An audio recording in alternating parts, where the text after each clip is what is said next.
Hey, what's up, guys? Hey, let me know what the sound is like. I bought this new mic arm right here.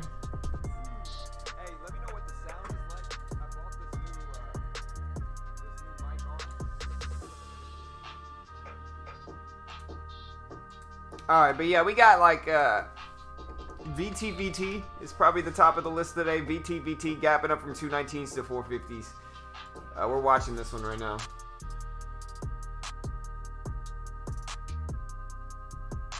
We're looking at VTVT. I was watching LXRX as well, but that thing just dumped on us this morning.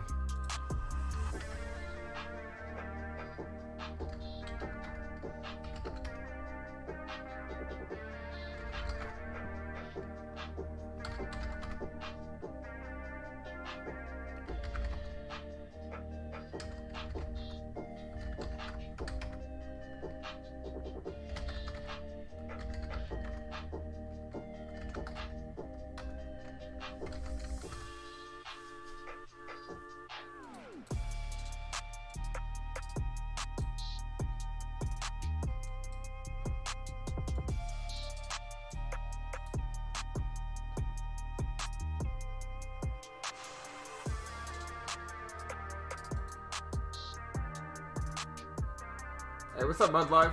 Hey, I'm good, bro.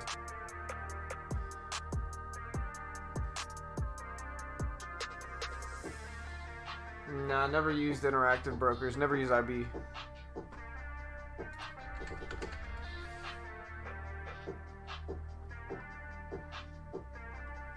Hey, what's up, VWAP?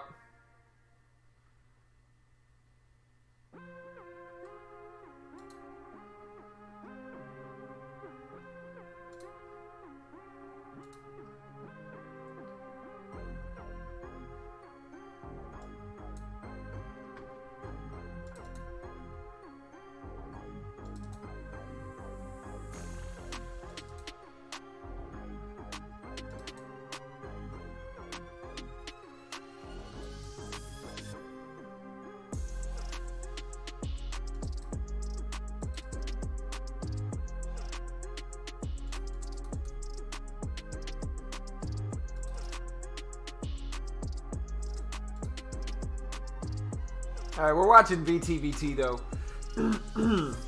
Excuse me. And TPGY, this one's crazy, man. I don't know what this is.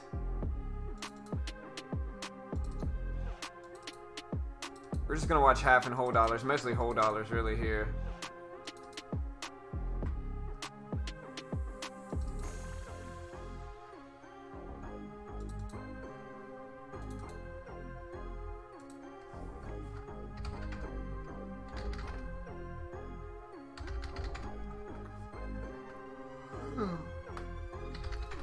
Alright, we got PEI as well.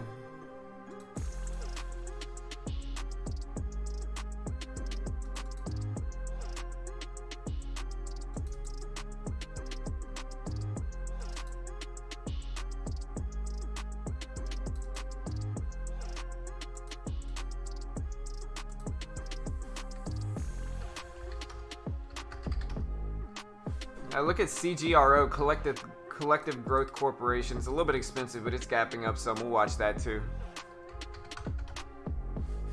Still looking at VTVT here.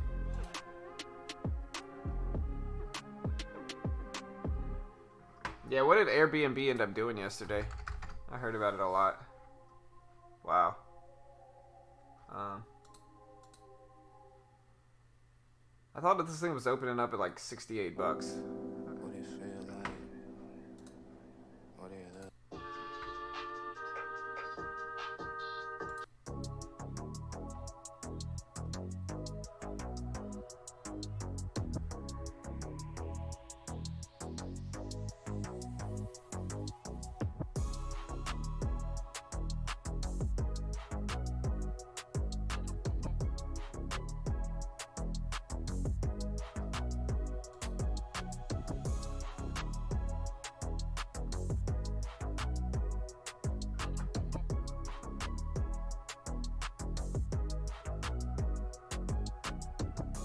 So it opened at 146?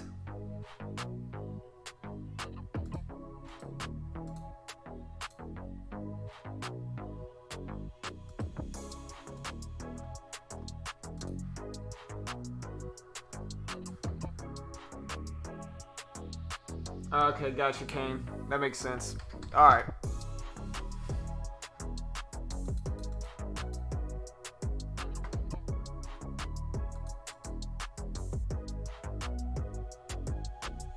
Alright, we're watching LXRX here. We'll see what we get with this one as well.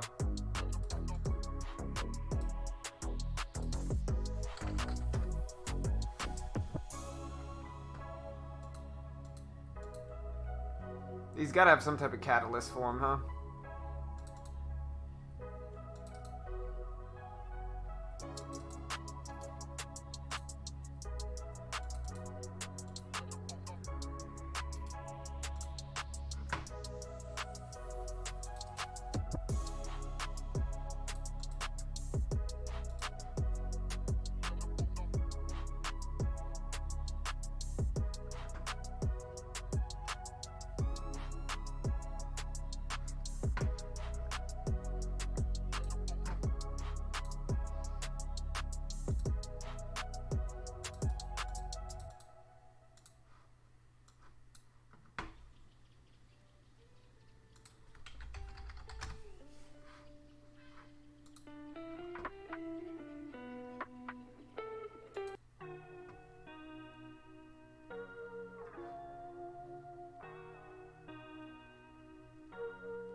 Hey, what's up, Mario? A beer. Yeah, we're watching PEI. We're watching SLS too.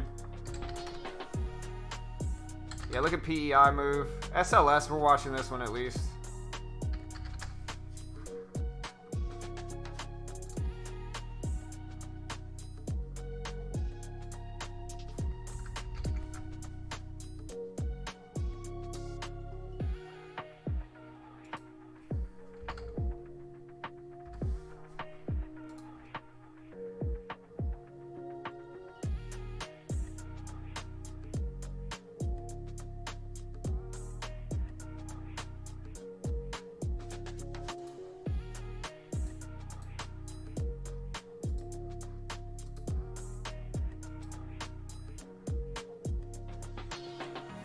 Hey, what's up, Bars? Mario, Abir, Joshua, Arcane, Abe.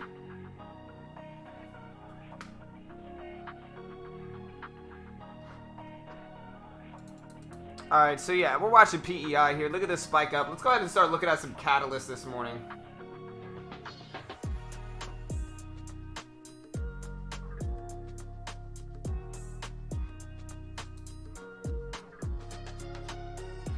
I don't know. We'll see, man. It needs to hold over 330s for me for LXRX.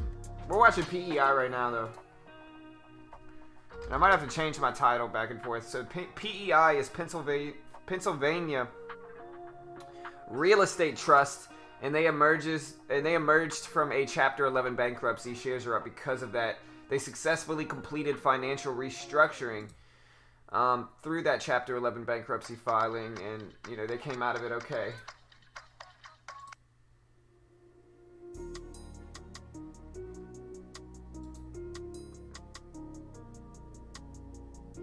Hey, what's up, Joshua? I live in Texas, bro.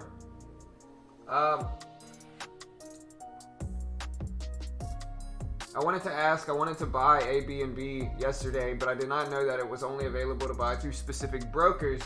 How would I have found which brokers that I would have been able to buy? Probably Google. I would just look up which brokers have it available on Google. IPOs are not really my strong suit, to be honest. And you guys know me, like I'm not an expert. I don't claim to be an expert. I try to just be a free resource and community. And if I really don't know something, I'll just tell you. And this is one of those things where I would assume it would be Google, but I honestly don't completely know where to find out which brokers are going to have Airbnb's IPO with the first offering that they had. And so, yeah, like I said, it's just not really my niche. But I'm sure Google would tell you what brokers have it. I'm pretty sure. But again, I'm just assuming there.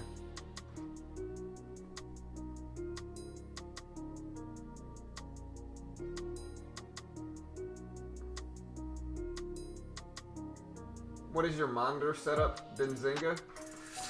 This scan is gainers over the entire pre-market. You can see the percentage that they're actually gapping up here on the right. This one is gainers over pre-market over the last 5 minutes. And so it tells you like stocks that might have been down originally, like INFI, that have recently spiked. Maybe that one doesn't have enough volume. And some of the ones that spike up big are... they spike up big on low volume, like RCON just moved up a little bit in the last few minutes, broke over the previous closing price, so it shows up there. PEI just spiked recently, and so it's on this list. ACB, which is Cannabis, just spiked a little bit in the last 5 minutes, and so it's on the list. And yeah, look at that. So ACB spiked in the last 5 minutes, and it's showing up. So this is last 5 minutes, and then this is real-time price spikes as they're happening. You know, the latest one was LXRX over the last few minutes, and you can see this thing did spike up a little bit over the last few minutes, up to $4. And then this one is larger cap stocks on the bottom right. The rest of these are penny stocks, and then the bottom right is larger cap stocks. But yeah, that's the setup. All right, we're also looking at like SNOA here. This is a big move this morning.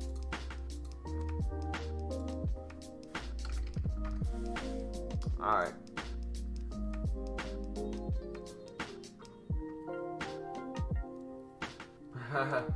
Yeah, honestly, if I would have tried trading it, I would have probably found out the same, you know.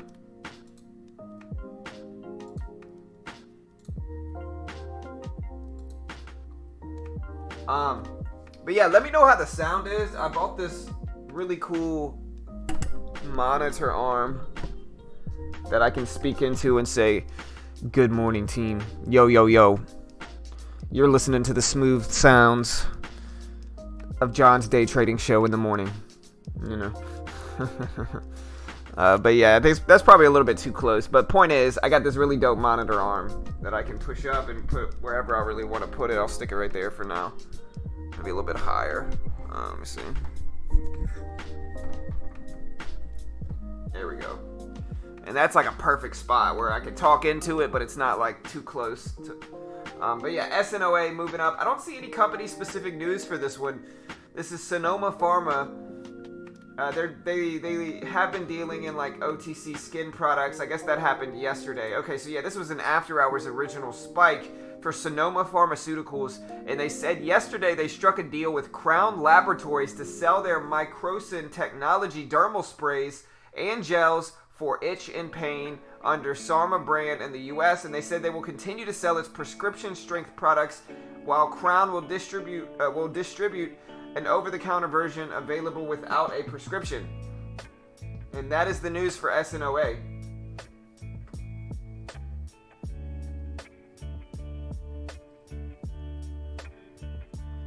Yeah, small float for SNOA. Yeah, if you want to check out Benzinga, here's the link. Y'all check it out.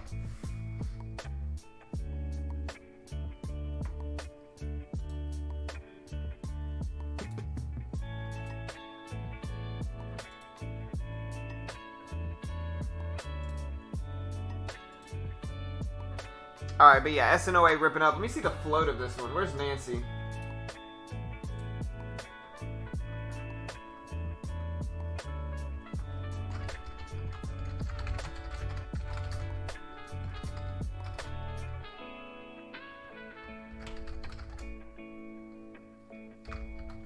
Alright, the float of SNOA is at 2 million, so it's a micro float stock for SNOA, which kind of explains this big move. This thing closed at around $6 yesterday. It's up to 14.40s right now. So yeah, we'll watch this one. Tiny float of 2 million for SNOA. We're also looking at TPGY here, and a lot of these are not penny stocks anymore, but they were. Hey, I appreciate the sub, JC. Y'all be like JC. Hit the subscribe button. You know you want to. Click the bell, turn on notifications. But yeah, this is TPGY. It's an SPAC. TPG is up 119%, really way more than that now. It's actually about right. It's about 130, 140% now. On a merger deal with an EV charging company, EV Box. And so they had a merger deal with an EV charging company called EV Box. A TPG capital-backed blank check company to go public. So this is an SPAC. So interesting for TPGY. SPAC going crazy, man. The SPACs have been some of the biggest opportunities in the market. Y'all go check out Mitch. Mitch does a great show late mornings about SPAC. So y'all go check out his show late mornings on some of these crazy SPAC movers. Let me talk to Mitch. I'll see if we can post that link later. So stick around if you want to check out his morning show. But yeah, we got VTVT, which was my favorite, but man, nothing's holding the gains right now. Alright, and so with VTVT, it's VTV Therapeutics. Hey, I appreciate the sub, Cloud. Y'all be like Cloud, hit the subscribe button, you know you want to. But yeah, VTV Therapeutics put out an 8K that showed Mac Andrews and Forbes exercise the right to purchase 625,000 shares of VTVT at $1.60 per share, and that is causing some bullish optimism here. We'll see what happens with it. I'm watching $4 underneath it, $4.50, and then above it we got like $4.75. And so we're going to watch those three levels specifically for VTVT and see what happens there. We also got Fat Brands, FAT. Let me see the float for VTVT real quick.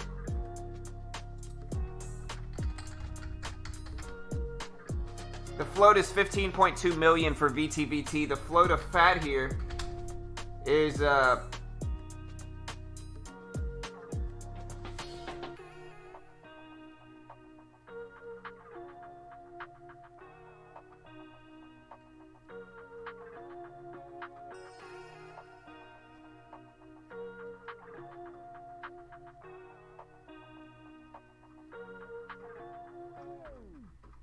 Did my bot just die? Come on, man. Where's the float?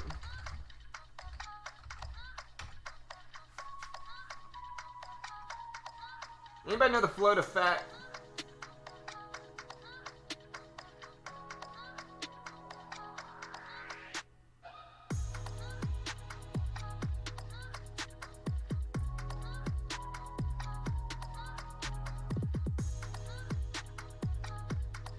Sound is so clear now. Yeah, the sound is right above me, man. This is probably how it should have been. You know, I can make it so that sound should be close to perfect. We also got LXRX. LXRX is ripping up back up after a big drop. We'll go ahead and look at LXRX here.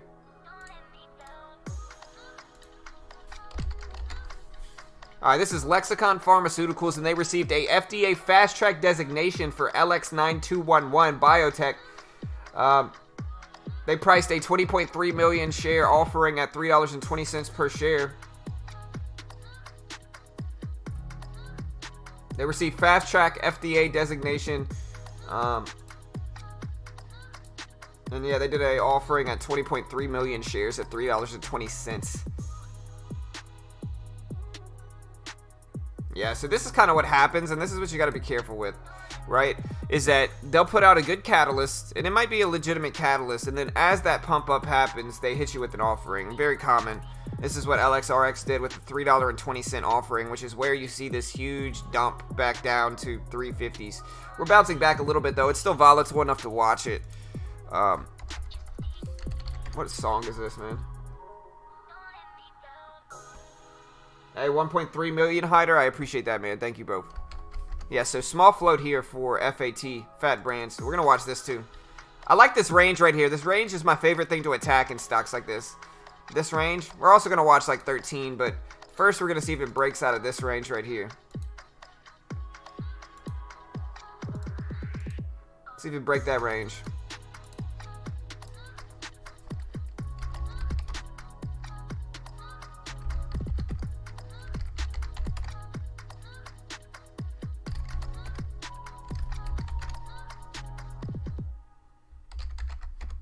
We got SLDB that doesn't look bad. Solid Bioscience.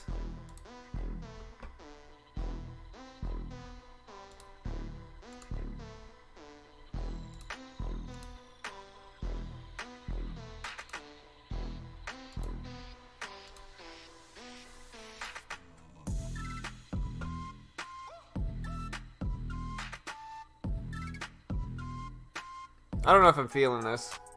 I don't know if I was feeling that last song. It's just a little bit too much for me right now, I think, man. I need a more mellow than that.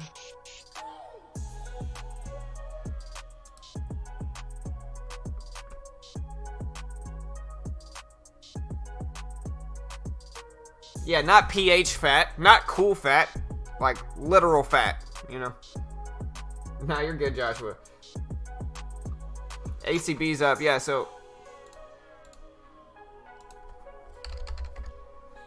Solid Biosciences entered into a $90 million private placement. Yeah, they announced the $90 million private placement on the 5th. They had recently reported third quarter EPS and sales results for SLDB. So we'll watch this one. 450s is what we're watching. 480s is the pre-market high, and this has actually been confirmed. Prior to today, this 480 level has been confirmed, and so we're going to watch this, especially 480. The float of SLDB is very small.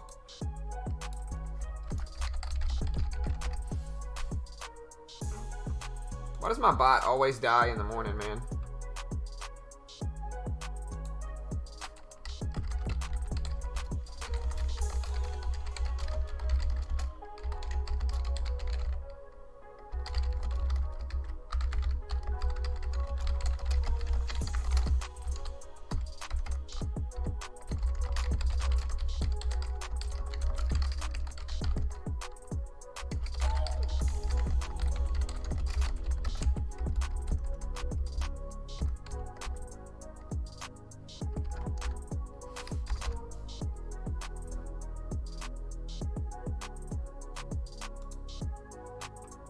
All right, so the float of SLDB is 35 million, roughly 34.8 million for SLDB. So we'll watch it.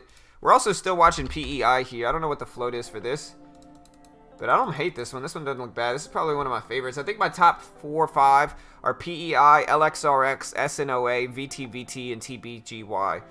Those 5.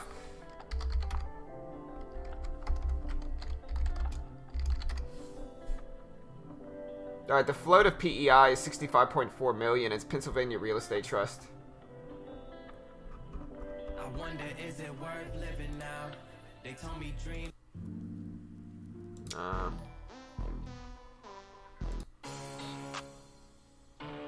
Sorry, they got some new music that I've never heard before. Hey, I appreciate the sub, Mr. Francesco. Thank you, man. I appreciate the sub, brother. Too much. Some of these songs were good, though. I can feel some of them.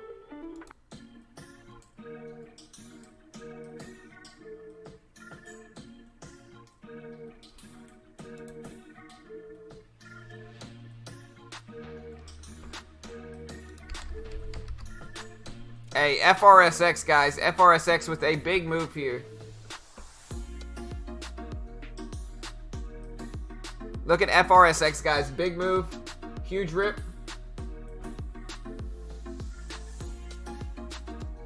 Somebody said, can you do a good schooling? Or can you do a quick schooling? What to look for and what it is? Specifically talking about float, low float, high float, million float, 1,000 float, scary float, good float. Yeah, so, okay, so basically, the float is the supply. Right, the float is the total amount of shares that are available to the public. And if you think about it like this, right, if you're going to buy a 10,000 share position, let's just use 10,000 shares as an example. So if you're going to buy a 10,000 share position, if the float is only a million is what's considered small. Like sometimes you'll rarely see like a 500,000 share float, which is very tiny. It's like the smallest you'll see. Is in the 100,000s. Is like a really, really small float. Most small floats are anywhere between like 1 and 10 million. And those are tiny floats. Those are called micro floats, right? Now, those are small floats. If you buy a 10,000 share position in one of those small float stocks, if you really think about it, that's a decent percentage of the overall shares that are available. Buying 10,000 shares of a stock that has 500,000 or a million in the float is a decent percentage of the overall shares available. And so when you buy that 10,000 share position, that's probably going to influence that stock some. It's going to make that stock move. Now, if you look at large float stocks, which is like really anything over like 300 million, which is like, if you want to see some examples of large float stocks, look at like GE, and you can see how they move. They're a lot choppier movement. They're a lot slower movement. There's a smaller range as a whole, as opposed to like, here's a $12, $11 large float stock, which is GE. You can see how it moves. And then here's a $14 low float stock. And you can see this thing has gone up from $6 all the way to 15s, and it's recently breaking highs. And this is a small float. On SNOA, the float is the float for SNOA is 2 million. And so you can see the larger range, more liquidity, because each individual share causes more significance in that stock's movement, right? So if it's 10,000 shares, this thing's going to really run. And then, one thing that will really cause some crazy moves in stocks is when the entire float is rotated. And so like we can look at how much volume has been traded today for SNOA. Let me see if we can find anything. I don't see it here on Benzinga. I might be able to see it on, let me see. Okay, so yeah, the volume today for SNOA is around 6 million. So, if you look at the overall float of SNOA, which is 2 million, you can see that float has been completely rotated 3 times, or 2.5, because it's not exactly 6 million. But that causes these massive pushes up as well. And so the point is, that is why float is significant, is because if you buy a 10,000 share order of a stock that has 500 million in the float, a large float stock, or a billion in the float, that's not going to make the stock move much. It's a relatively insignificant amount. Like 10,000 shares is insignificant to a billion share float, but 10,000 shares to a million share float, that's going to influence that stock, and like that's why float is important.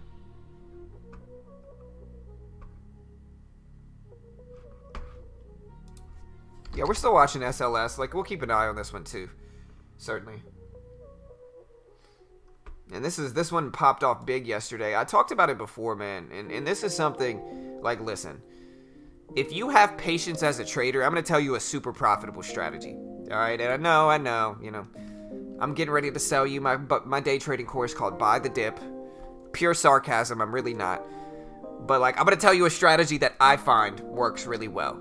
All right? You get a nice gap up. You get a big gap up like this. And then you get a late morning U-shaped breakout pattern. A late morning U-shaped. So you can see the late morning U-shaped breakout pattern. So profitable. So profitable. Really, it was a little bit of cup and handle. But like, if you find a late morning, you see this one wasn't breaking up until 11, 12 o'clock. And when you find them like that, they work a huge percentage of the time. An old backtesting session that I did, and I'll try to find that video later. An old backtesting session that I did is when you see a red to green move, and specifically a pre-market high break afternoon. Afternoon, you get a pre-market high break. That stock is going to close higher than the pre-market high a huge percentage of the time. You can see the pre-market high break here. Late day, the pre-market high break here, and then look at this thing. It ripped up before the close all the way up to like 1770. So a huge percentage rip. And if you could have the discipline and patience to wait for those really successful moves. For some reason, late day pushes just cause a lot more optimism is my theory on it. But who knows? But yeah, those work really, really well.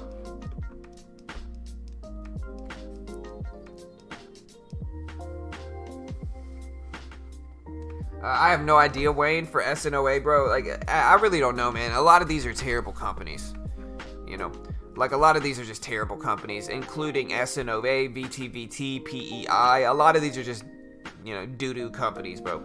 Like, they're just not good companies. They're penny stocks for a reason. And most of the time when you see stocks get pumped up like this, where they're going up, 2, 3, 4, 500%, sometimes thousands of percentages, they're usually just terrible companies. Most of the time they're going to come back down. Not always. Some of the time, like a lot of the time, you'll see SPACs make moves, and like those will be strong a lot of the time. So today we got like TPGY, which is an SPAC stock, but like most of the time you get these huge rips, they're rarely holding. IMMP yesterday is a great example of this.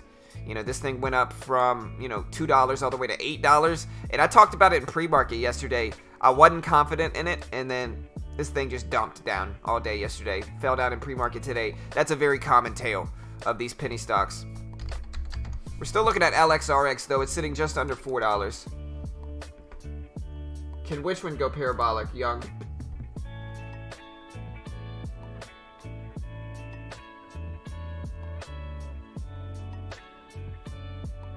Can you just say space instead of spelling it out? Well, it wouldn't really be space. The problem with saying that is that SPCE is a stock. So if I say space, some people might think I meant the stock. Some people call them SPACs instead of spaces. They call them SPACs. You know, SPAC. You got like SPAQ. SPAC. I guess it's no longer around anymore. But yeah, my big watch now is FRSX. Look at this thing rip. Yeah, that's exactly right, Caleb. Yeah, you know. Gray minds think alike, bro. You know.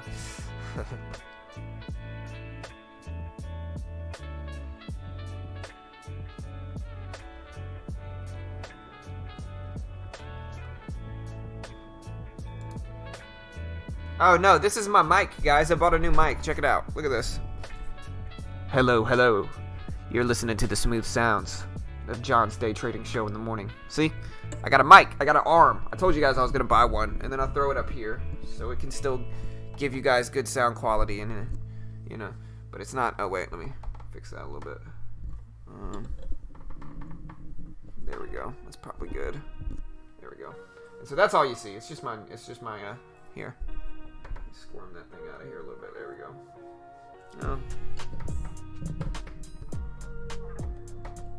There we go. That's probably about right. Alright. Alright, but yeah, FRSX looking good. We'll watch this one for sure. Let's see if this one has a catalyst. This is Foresight, and they announced their affiliate Rail Vision has received an order from Norbrim's system. Oh man, it all of a sudden hit German, man. Norbrim's System für Schienenwagen for 2 samples of their light rail vehicle systems for 400,000. I don't know what currency that is.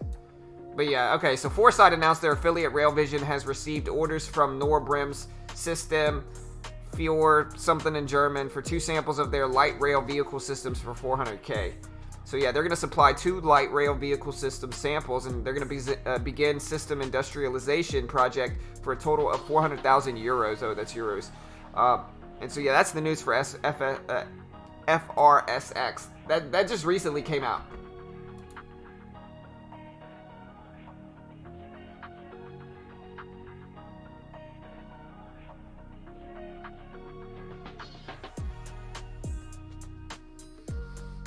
Yeah, it's a blue snowball as my mic. I got another one. I got this one. I wonder if I can put this one on it too. I think it would fit this. It says it fit the Blue Yeti. But like, I got this mic too. You know. Whew, man, it's cold, guys. Alright.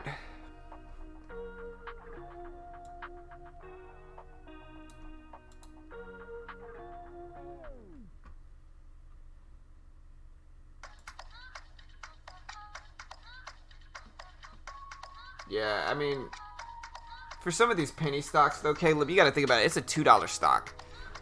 So like a, you know, a 400,000 euro order, which is what? Like, what's the euro? That would be like 500,000 US dollars.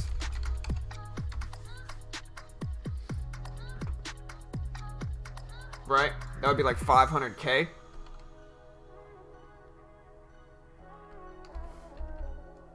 I was honestly pretty close, man. It would be 485,000. Man, who knew? Man, I got I got that computer memory, you know. Who knows? You know, I got that limitless memory. I just find it in my head and just bam, you know. I'm the most humble guy ever too. I use Benzinga, man. Whoa, what happened?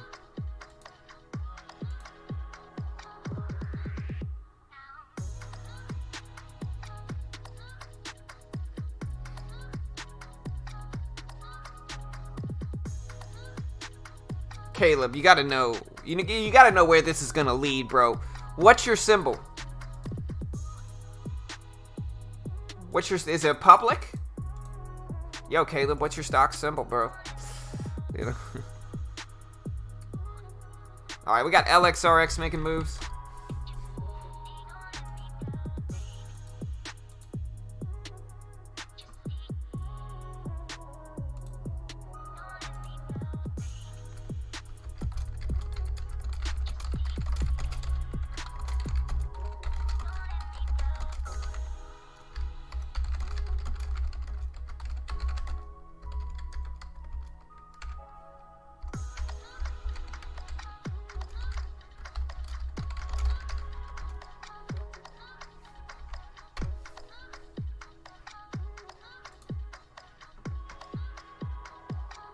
Yeah, we got a Discord. Y'all want to check out our Discord? I got you. Here you go.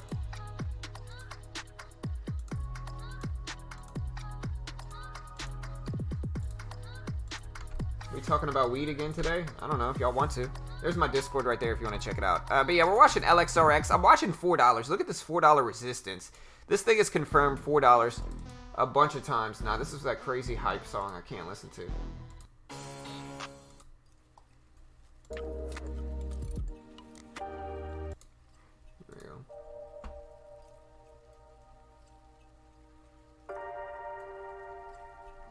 What are the two screens on the bottom? The gainers. So these are just scanners. These are real-time scanners. These top two are top list of the gappers. This bottom one is like real-time scanners, and so you can see like FRSX showed up here, signifying a rip. FRSX is on the scanners. We got Segro. You know, Segro honestly looks pretty good too. But yeah, these are just real-time scanners, so they're telling you like recent spikes. GIK spike it up. Honestly, that one doesn't look that bad either. SLS. So yeah, like LXRX. We're watching VTVT. I think the big line in the sand for me, and this one is $4 for VTVT. Like, we'll see. Maybe I'll buy a little bit in pre-market. I don't hate the dip here for VTVT. Look, I know the range is huge. I'm gonna buy like 15 shares right now. I got the equity. What can I say? I'm gonna try this dip buy. I like the $4 dip.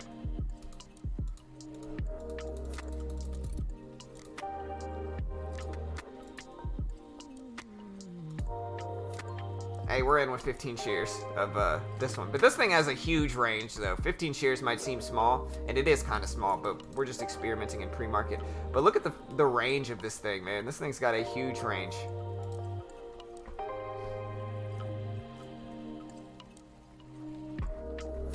TRCH. Yeah, TRCH isn't bad. I mean, I like the triple top at 84 cents, 86 cents as the pre-market high. I don't hate that for TRCH.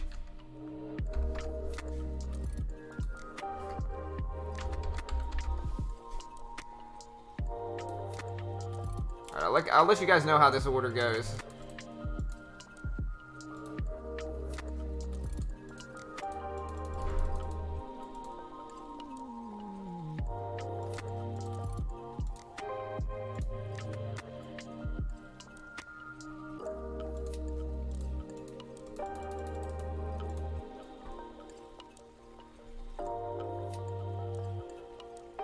Nothing? Yeah.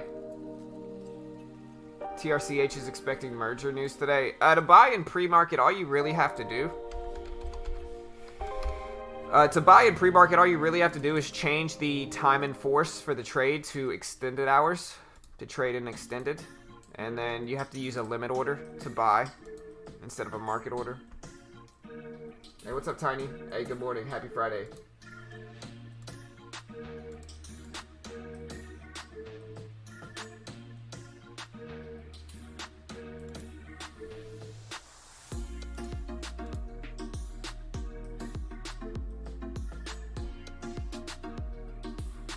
But yeah, with all that said, though, we're watching TRCH.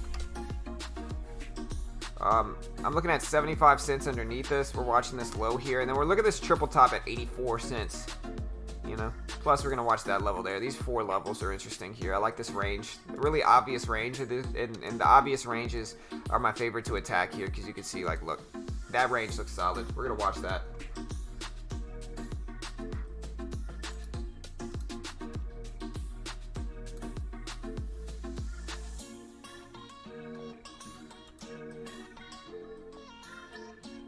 If Thinkorswim only lets you buy between 8 a.m. and 8 p.m., why does the stock run like crazy at 5 a.m. and dump back down at 7 a.m.?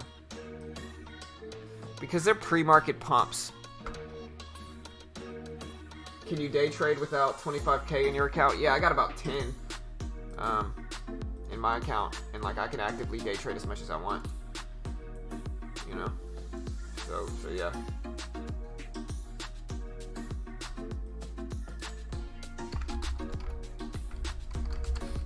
Because then the reason for that is because if you have a cash account, you don't have to follow the PDT rule. On at least my platform, if you have a cash account, there's no PDT rule.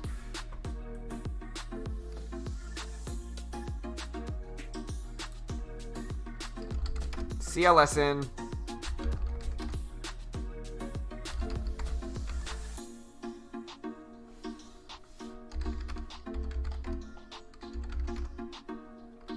See what the SPY's doing. Here's the market today. SPY is down big today, so we'll find something to trade for sure.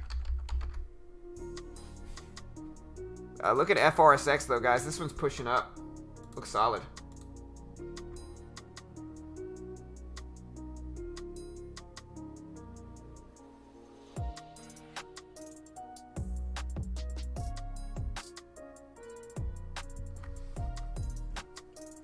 But yeah, FRSX is honestly my favorite one. We also got VTVT spiking up a little bit here, bouncing off of 4, which is what I was hoping we would get.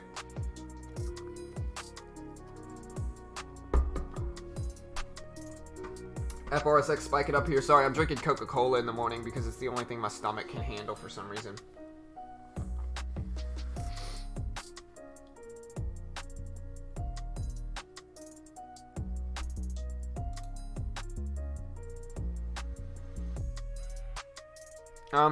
So the rule is, the pattern day trading rule is a specific rule for margin accounts. If you have a margin account, you cannot actively day trade over 3 times per rolling 5-day period is the PDT rule. I've memorized it by now. I've been in the market for a few years.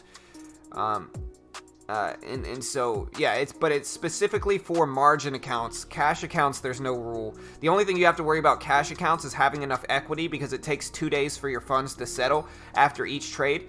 And so what you have to do with the cash account is use half of your equity one day, half of your equity the next. And so if you've got a $5,000 account or if you got a $10,000 account like me, you can use $5,000 in equity one day, $5,000 in equity the next, and then by the time the next day rolls around, the funds from that first day are settled and you can use those funds again. And so if you want to day trade with the cash account, what you really have to do is you have to figure out how much equity per day you need, and then you need twice that much. So if you need $4,000 in equity to be able to actively trade like you want, you need an $8,000 account. Or if you need $2,000 in equity to trade as much as you want, then you need $4,000 in equity as a whole.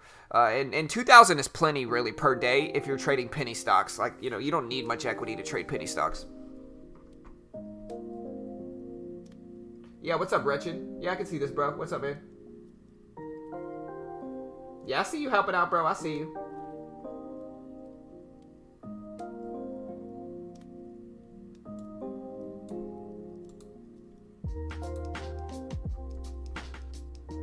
Hey, what's up, Diego?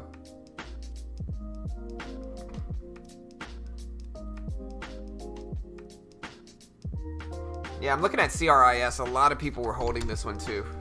It's interesting. We'll watch it. I don't know, Calvin. We'll see, man. It just depends for FS or FRSX. Like, we're watching it. I mean, I don't hate it, but I like the volume. The volume looks good. Good movement. Really solid so far today.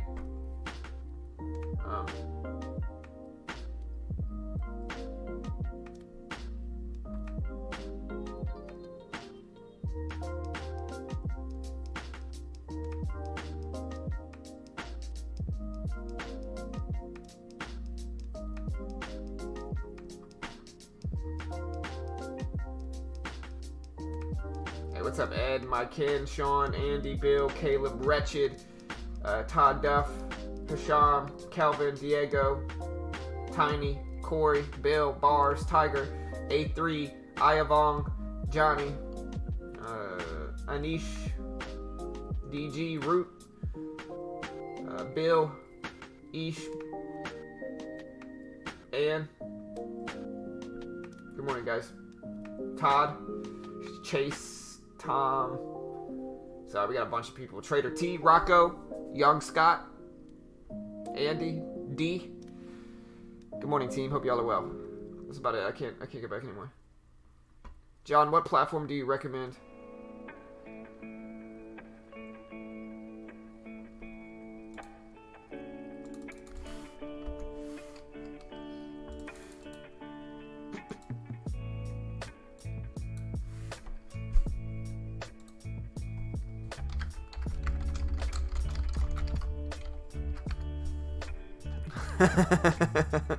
Sorry, I gotta mess with Wretched a little bit. I gotta mess with him. Wretched has his own emoji here, by the way, you know, and so you gotta use it to poke fun a little bit, I think. I think he sent me a new. Didn't you want a new thumbnail or a new emoji, Wretched? Didn't you have a new one you wanted? I don't think it ever came through. You might have to DM me that message. Hey, what's up, Tony?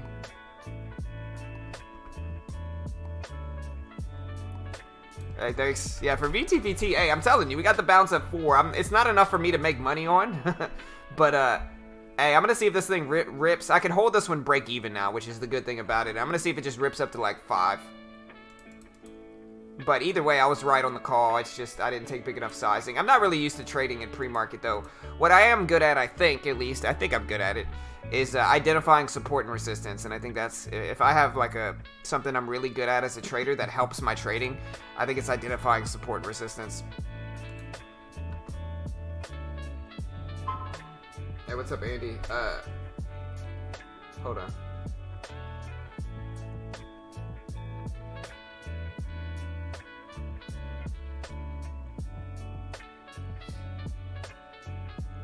Somebody's leaving me jokes in the comment section. Y'all want to hear a joke? My son told me a joke yesterday. It was actually pretty funny. Y'all want to hear a joke?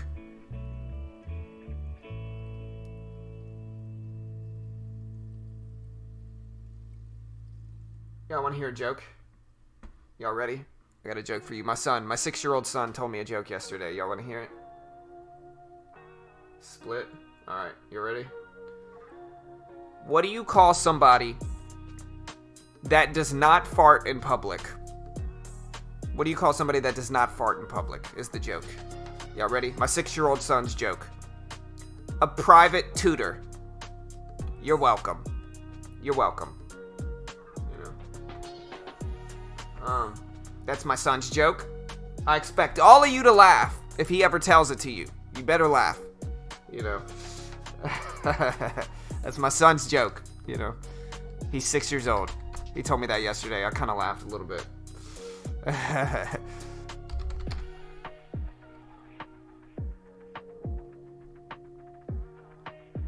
Yeah, I'm sure he didn't make it up. I'm sure he saw it in a joke book or something. We got AKTX.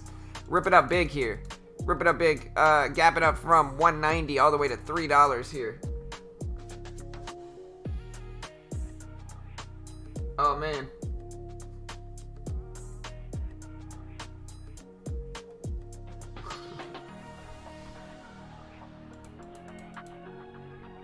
He told me another one too, I can't remember. But yeah, look at AKTX here. This thing ripped and then dumped.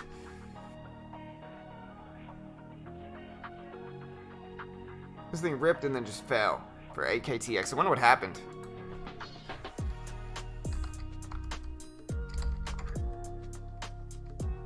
Hey, and VTVT bounced exactly off of $4, man. You gotta love being right.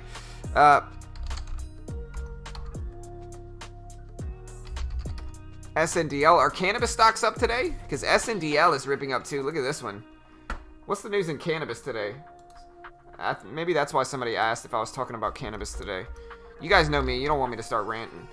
Alright, so Sundial approved Sundial received approval for NASDAQ listing transfer to allow for an additional 180-day compliance period. So I guess they were about to get delisted, probably because their price is too much under $1.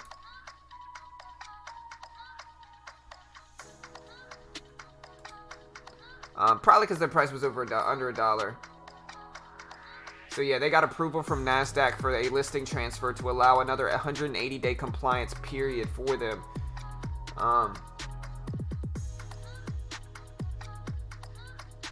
It's going to extend that period that it has to regain compliance. It's effective December 15th. So we'll see for SENDL or SNDL. I know we had like ACB, which is another cannabis stock. ACB is actually red on the day technically now. It's below the previous closing price, 1 cent below it. We got some other cannabis stocks like APHA. Yeah, so I guess the whole sector of cannabis isn't necessarily up. And we got AKTX dropping a little bit here. Yeah, I can't stand this song, man. This song's got to go.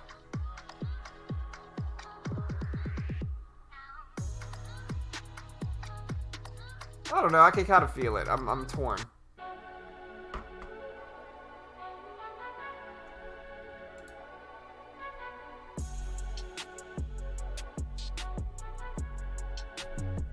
Not necessarily, Tom.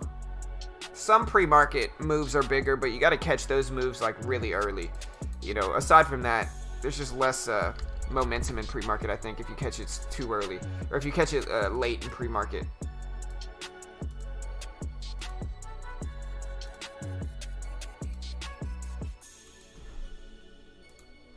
Alright, so yeah, we're watching LXRX as well here. $4, big resistance. That's probably the main spot.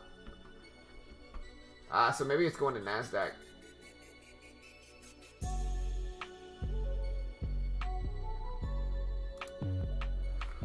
Alright. Man.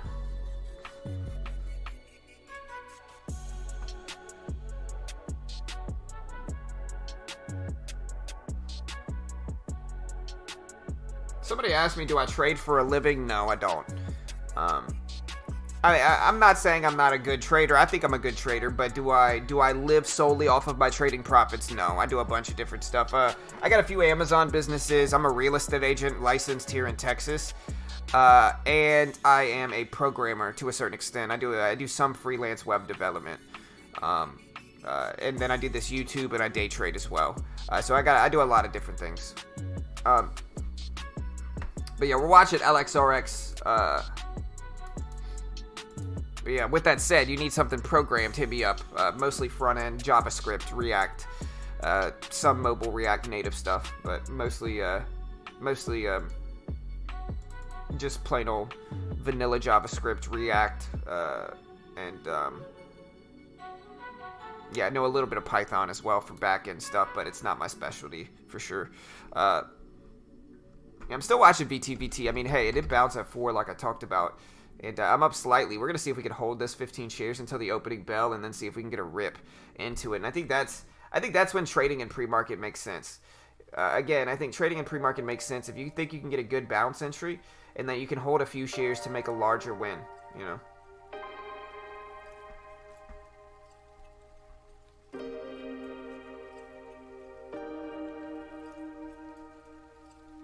Hey, later, Caleb.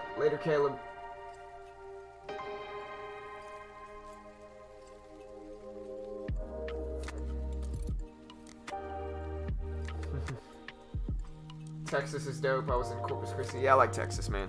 It's good. I'm from Louisiana originally. I'm not really from Texas.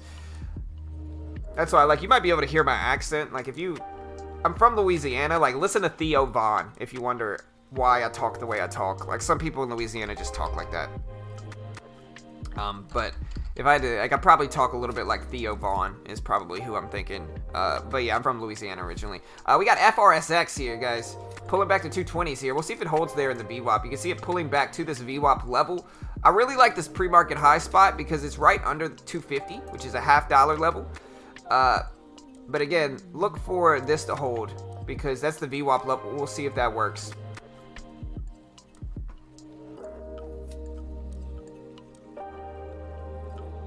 ZDGE.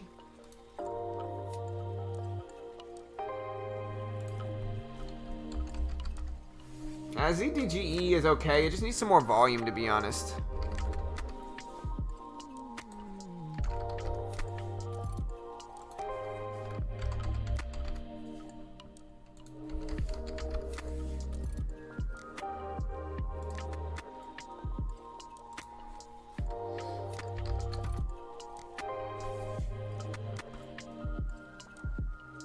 Alright, so yeah, look, there's the bounce at 220 like I talked about, and it's a VWAP spot. Hey, when you're right, man. Look at that bounce off that 220 VWAP spot. Yeah, and like I said, you got a little bit of confirmation at 220, and then it's also the VWAP. So a lot of the time what you'll see, this is what I call a rebound bounce setup. And I'll explain it now. This is, some people call it a reclaim, a VWAP reclaim. But you can see you got an upward moving stock. It pulls below the VWAP a little bit to where you have a specific level here. You know, you got this level right here. $2 maybe that you can use as a risk. And then when it reclaims the VWAP and it breaks above this VWAP level and then it pulls back down to test it, you can get in a quick scalp right up here, attacking this range. Works really well. But again, I call it the rebound bounce. You could also call it a retesting spot. But yeah, there's the bounce. Again, it reclaims the VWAP, it pulls back down to it, and then it bounces off of it. One of my favorite strategies, and you can see it on FRSX. I'm still holding my VT bounce at 4, and I'm up slightly in it. But again, I'm going to try to hold this one to see if we can catch it until the opening bell. As long as it doesn't dump down too much on me, I'll try to hold this one into the open for VT and maybe add to it at the opening bell if we can.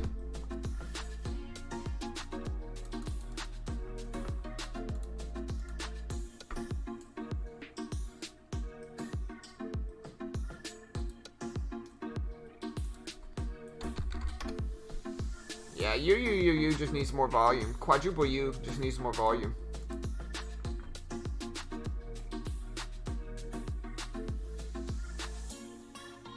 I don't know about NKLA, man. AYTU. Yeah, I mean, this one just dumped down. I mean, listen, guys. This is what you got to understand, okay? Swing trading some of these penny stocks is incredibly risky. Incredibly risky, man.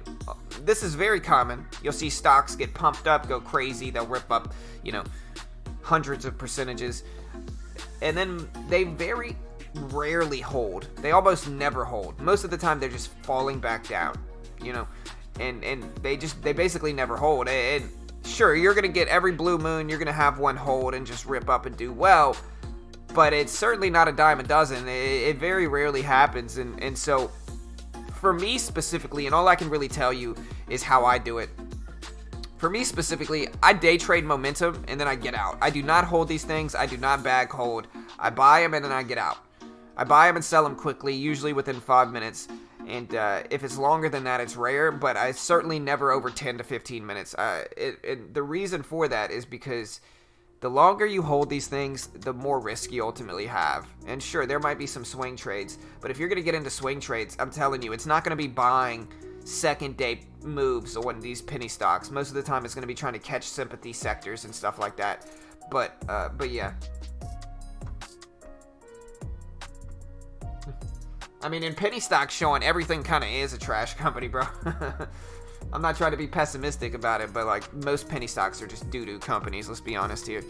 I still trade them and make money with them, but most of them are just terrible companies. Hey, LXRX is back over 4 here. We'll see if it reclaims the VWAP for LXRX, but it is moving up some.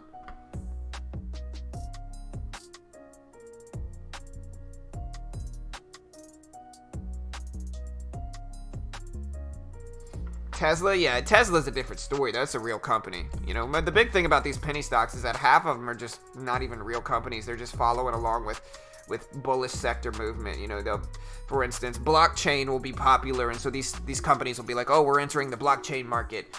Then cannabis will be popular. They'll be like, yo, we're entering the cannabis space.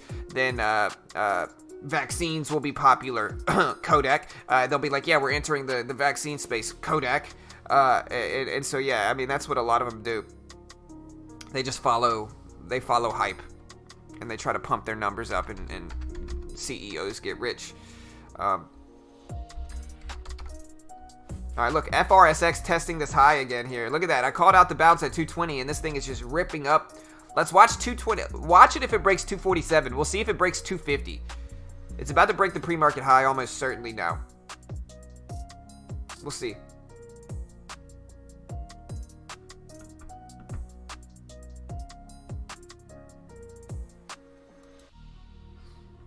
All right, FRSX making big moves, big rips here.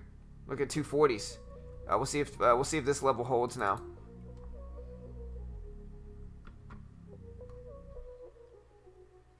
Yeah, look at FRSX. This thing's popping big here, guys. Pretty big. Everybody knows Kodak after that. Bill, you know how it is.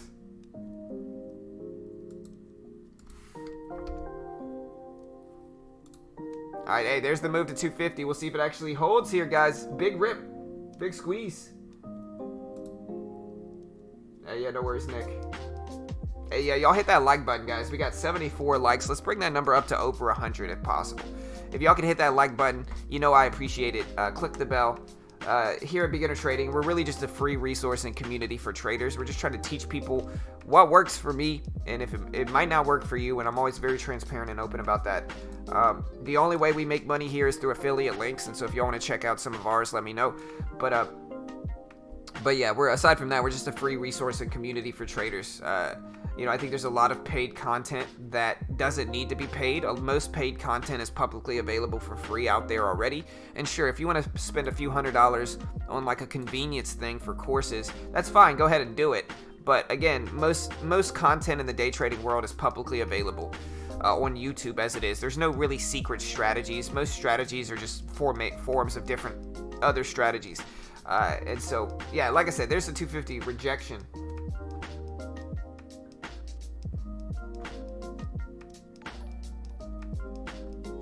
I'm watching PEI, certainly. There goes FRSX here. FRSX breaking over 250s. Looking strong. Hey, thank you, Dave. Appreciate the love, Dave. Y'all be like Dave. Hit the subscribe button. You know you want to. Everybody's doing it. Hit that sub button, guys. Click the bell. Hit that like button as well. Let's bring that number up to over 100, guys. We got about 20 minutes before the opening bell. Let's do this. We'll see if FRSX can hold over 250s. I'm still holding VTVT, but we are getting a sad, sad dump on this one.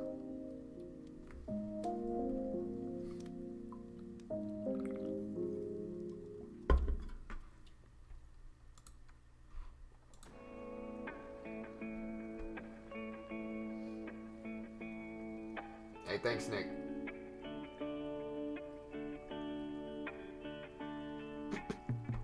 Yeah, that's a sad, sad dump. You know.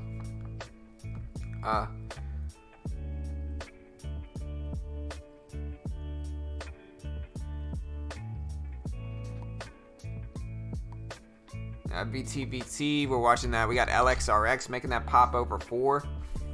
We're still in VTVT. We still got a long way to go. I mean, listen, I don't mind losing $5 to $10 on it. It's been a really profitable week this week. But yeah, we're watching VTVT and LXRX, also PEI. And I like I said, we're also watching SNOA here. Big rips. We're gonna watch this one certainly. Looking at the daily chart for SNOA, it's currently at 13s. The next resistance level, let me see. We're at 1320s. We are right here now.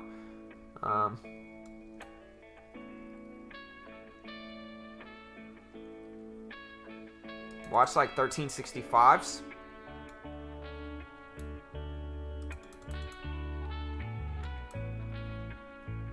Hey, already broke 100 likes. Appreciate the support.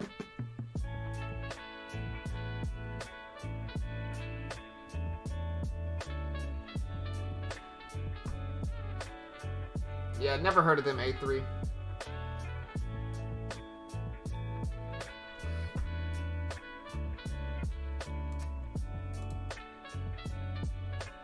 This thing must have been diluted some. Man, it's hard to see now. Alright, well. Alright, we got the SPAC here, SPAC stock for TPGY. Okay, so yeah, this thing's kind of in territory we've never seen before, so we'll watch it. Yeah, we're watching PEI here, specifically from 115s to 135s. We're attacking this range right here. Sometimes, OJ.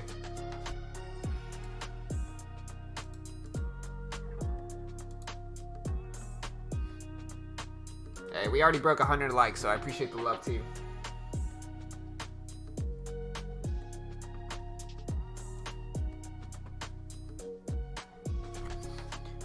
All right, guys. What we got today? Let's do this. Honestly, I'm loving this new mic arm.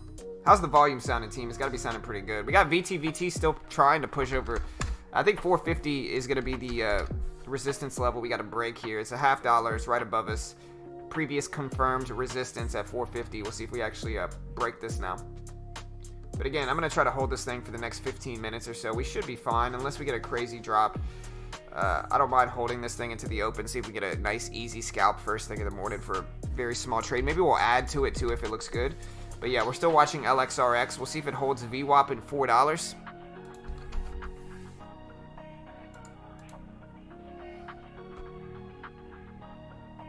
Yeah, nice. I use Weeble sometimes.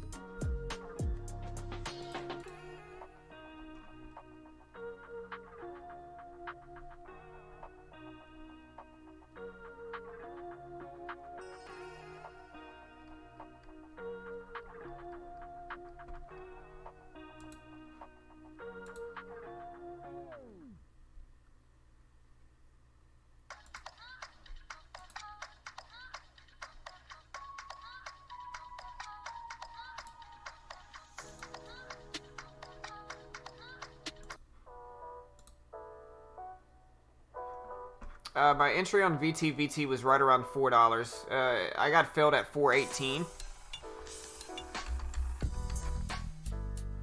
I got $4.18, so like right down here. And I got a bad fill too, but it's alright. Like I said, I basically, the logic behind the trade is that we were at a confirmed level. Here's the confirmation. And, you know, we're going to look to see if it holds 4, which it did. And again, we're just trying to hold this one to the open, maybe add to it if we can.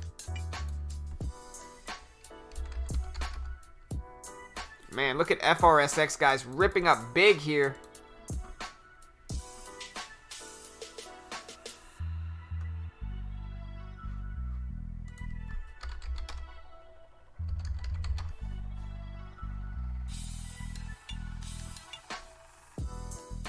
Yeah, FRSX. Crazy move. We're watching it. Let's see what happens. Again, it broke over 250 and it held.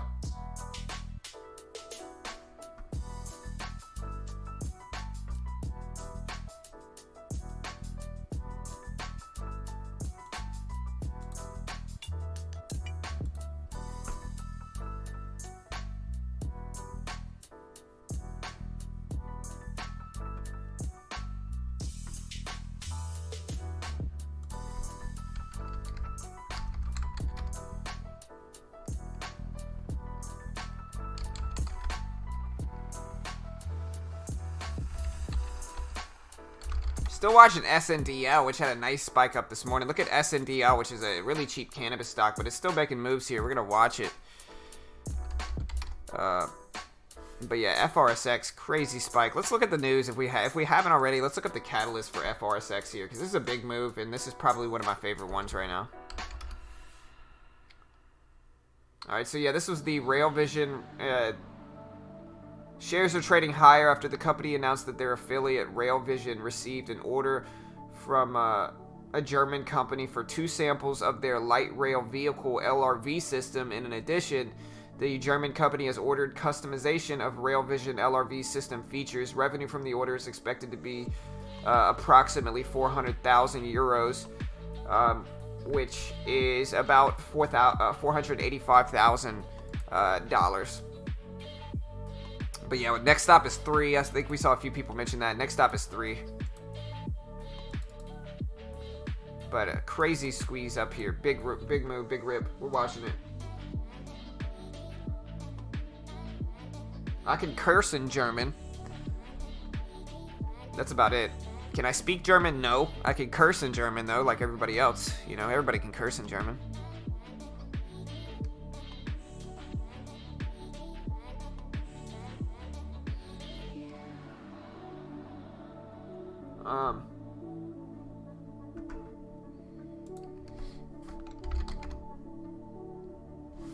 Still watching SNOA here, and this thing is ripped up from $6 all the way to $12.80s. Crazy moves.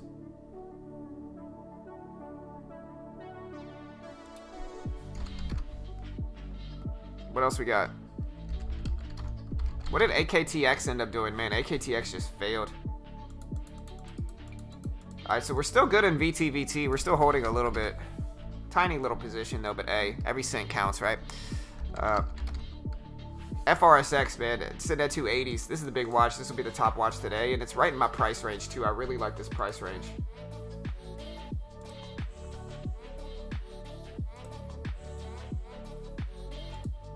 And like I said, guys, y'all join our Discord. This weekend, I am going to have a video or two out. And I'm going to be posting that video to our Discord. And so if you want to catch that video, you know, a lot of the time we test strategies. My penny stock strategies from not this past week, but the week before have been very profitable. I've been using those consistently. And that's really how I've had the last 2 weeks of green. And so if you want to check out our Discord, this is where we're going to post the videos every day. Join it real quick. Here's the link. Well, we're going to post the videos on YouTube, obviously, so hit that subscribe button, click the bell. If you click the bell, you turn on notifications, so you'll get an alert anytime we go live or drop a new video or hit the live stream. So, hey, I appreciate the sub, Shane. So be like Shane, hit the subscribe button. Also, click the notification bell. You'll get an alert every single time we go live. Hey, it's right above you, Johnny. Yeah, I have a cash account.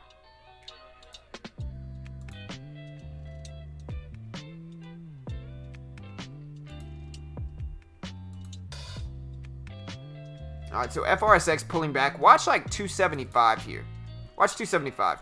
See what happens there. See if it rejects, maybe. And if it breaks above it, see if it holds as support. Hey, thank you for the sub. 8-3, thank you, man. Yeah, it's a crazy thing. Like 40% of you, or like 60% of, or no, it's like 40% of you have not subscribed. Hit the subscribe button. What are you waiting on? Don't be stingy. Hit the subscribe button. You know you want to. We're just a free resource and community. Listen, even if you hate me, even if you want to see me lose, I might lose, and you don't want to miss that. You can see me lose if you hate me. You know, hit the subscribe button regardless, though.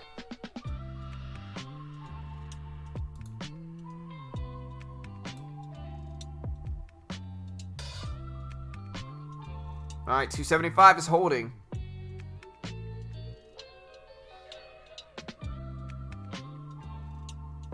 All right, so here's the test of 275. Let's see if it breaks over it and holds a support. Hey, thank you, Darth. Welcome, man. Appreciate the love, bro. Darth. Hey, I love Star Wars, man. I love Star Wars. My daughter and I's thing is Star Wars. You would think it's my son, but it's actually my daughter and I. My daughter and I love Star Wars. We go see everyone in theaters. We watch all the movies.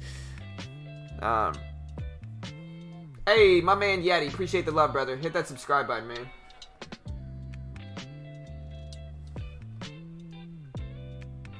Hey, what's up, Yeti? Appreciate the love, bro. Welcome, man. Appreciate the love.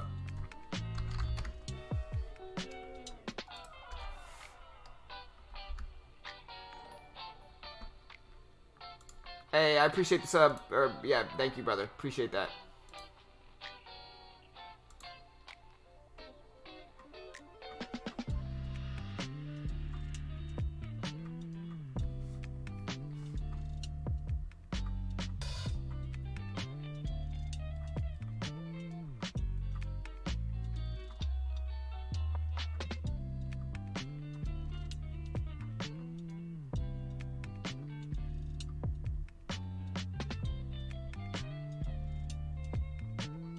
Alright, guys, let's do this. We're scaling up in size, guys. Wish me luck.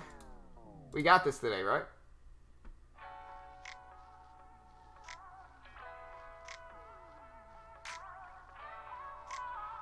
Who? Get a paper trading account with real-time data?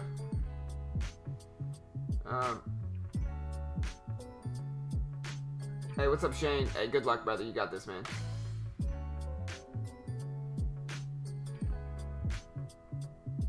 Yeah, but margin, you can only day trade 3 times per week. You know, that's a pretty big flaw in a margin account unless you got over 25K. All right, so there we go. See, you can see how well it respected 275. We're finally breaking over it. So now that the next step for FRSX is to see if it holds 250 or 275. I mean, as support. So it's breaking over 275. We'll see if it actually holds a support here. That's the next step, in my opinion. Is if it holds support. Yeah, I was gonna say, I don't know if you're talking to me, John Smith, but I have, you know, this is not a paper account. This is a real-time account. Like I said, I'll show you guys this. Simulation accounts have a yellow simulation trading right here. So just to, if anybody's saying I'm using a paper account, I'm certainly not. You can see simulation trading has or paper trading has a yellow thing right there. So you know it's not. Alright, so it's moving back up here. Let's watch this break for FRSX here. We'll see what happens. It's making this move back up. It looks okay. Still watching LXRX. It's sitting over 4 now, holding at $4. Alright, so let's see if it holds support at 275. It doesn't look like it is for FRSX.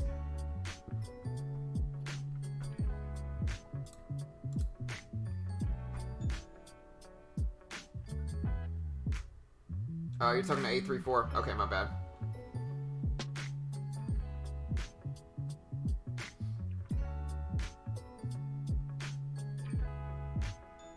What are you looking for, A3?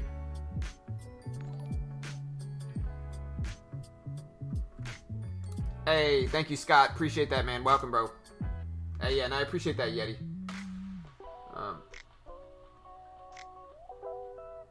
Can never get in at pre-market, then you have to put extended hours in. You have to go to time and force and go to EXT, which is extended hours, and that's how you trade in pre-market. If you don't set time and force to extended hours, you're never going to get filled. It's not going to fill you.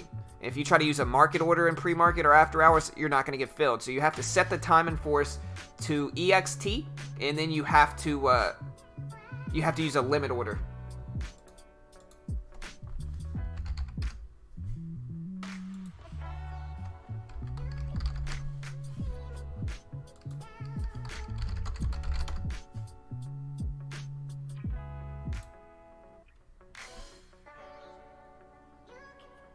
Is Thinkorswim a good platform for a cash account? I like it. I mean, sometimes it lags, sometimes it has issues, but for the most part, I like using Thinkorswim. For the most part. Not always. I mean, you know. But for the most part, Thinkorswim is okay. It's just a platform I learned on, and so I'm going to be biased towards it, and I'm going to be the most comfortable using it. I'm still watching SNDL here, and this one tried to break those highs. We're looking over 55 cents for SNDL, and I don't mind trading these cheap penny stocks too if we get some momentum here. But again, I'm still holding BTBT. We're going to try to hold this bad boy until the opening bell. Hey, I appreciate the sub, Julian. Welcome, man. Appreciate the love, bro. Yeah, y'all hit that subscribe button, guys. Click the bell. Yeah, I'm using Thinkorswim. I'm using Thinkorswim for penny stock trading, and for futures, I'm using Top Step. Top Step's a funded account program for futures, where if you prove you're profitable, they fund you from 30K up to over 100,000.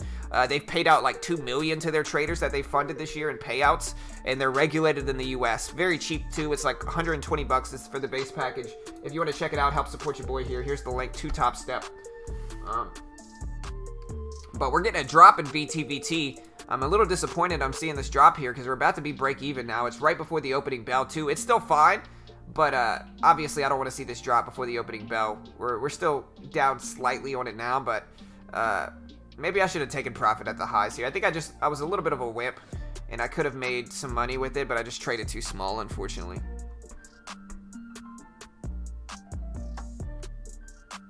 Hey, yes sir, Rob.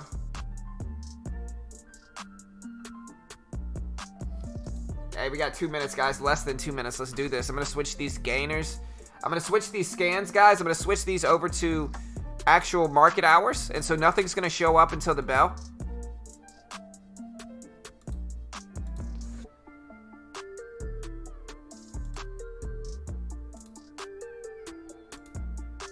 All right, guys. Let's do this. We got 1 minute, team.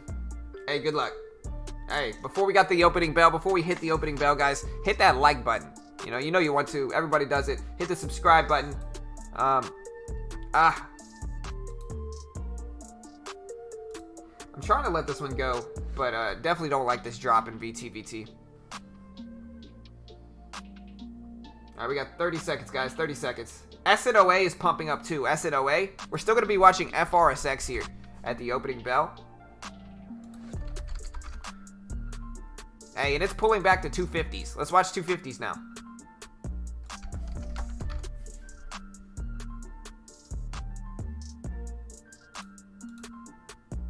All right, guys, here's the bell. Good luck. Let's do this.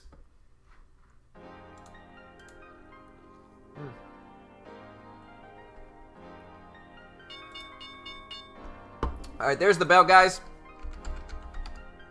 Like I said, VTVT is my stock. We'll see if we get a rip. Hold at 4. Risk is about 4. Break even.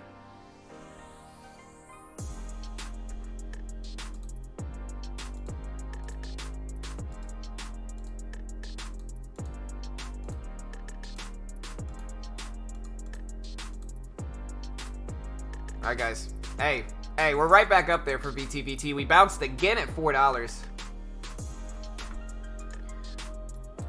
And VTVT's at the top of the list along with PEI.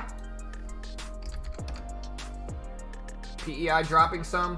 We got FRSX bouncing a little bit at 250s. It's at 260s now. Look at FRSX bouncing a little bit. We're going to add some more to this bad boy if we get a pullback here.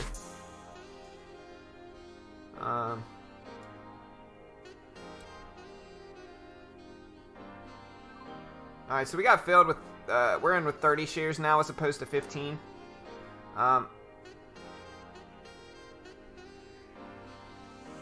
As long as we stay over 4, I'm going to hold this.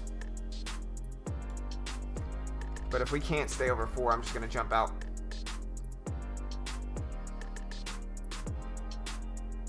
Alright, look at IMMP is kind of moving up a little bit. We also have WTT on the scans. WTT. WTT's moving up a little bit. I'm still watching FRSX to see if we get anything here. FRSX. We'll add a little bit more to this one if we can make some rips over 450, specifically 450 at that range. Ooh. Big drop. Big bounce. Alright, so we're going to see if we hold over this.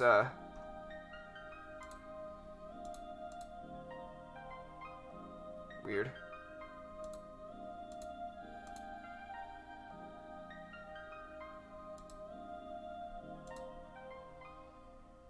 Alright, so we're sitting right here. I don't hate this move if we get a 1 minute pullback. Like, we start to break over 430s. It looks strong. We need a hold there, though. FRSX still sideways.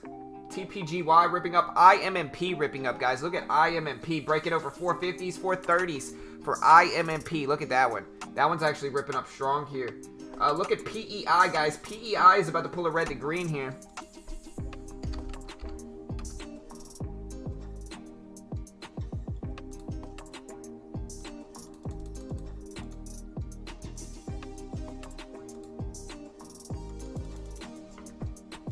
Yeah, we're out.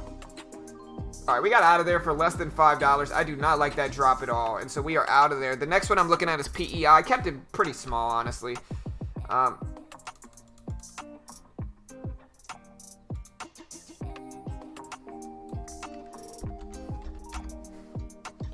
right, here's a pullback to 120s here. All right, we're in with 150 shares of PEI. We're going to see if we can add some more to this. Look at FRSX, guys. FRSX. FRSX looking very strong.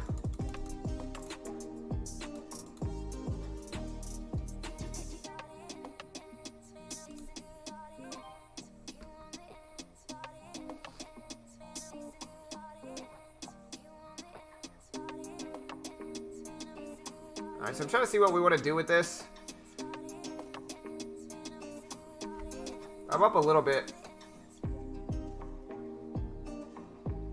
I'm gonna let this one chill for now.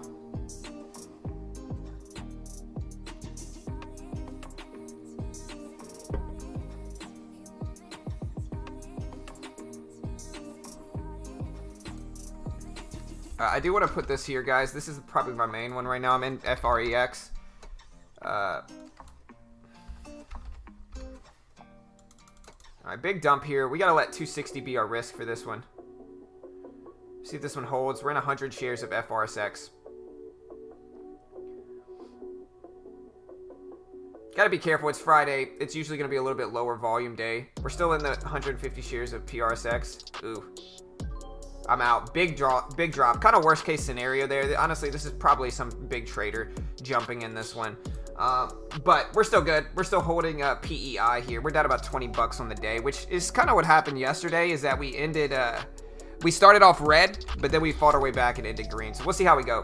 We're still in PEI as well here with the small share size. ADTX is ripping up as well. But yeah, that was a crazy dump on FRSX, unfortunately. That basically kills it for the rest of the day for me for that one. Unless we do some kind of weird rebound, I'm probably not going to trade that one. It was Ross on FRSX, yeah. See, and I gotta pay more attention to that, because that's how those big traders influence these, unfortunately. But it is what it is, you know. We're still watching it. I mean, if LXRX rebounds, we're watching that one too.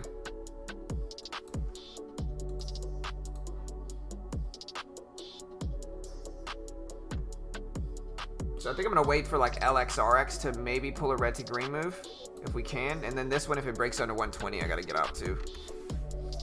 It's been a really profitable week. It's gonna be unfortunate. I'm gonna be bummed out if the whole week goes well and then I have a red day on Friday, killing my green streak.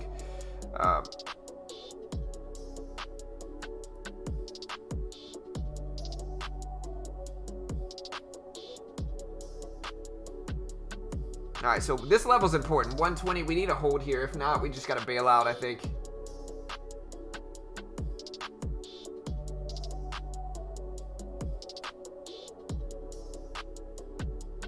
We gotta get out of here. It might rebound from here, but I'm just gonna keep it tight, and then I'm gonna wait for some better opportunity, because right now we're just really slow, unfortunately. We got EQS showing up though. EQS. We got EQS. We got PAVM.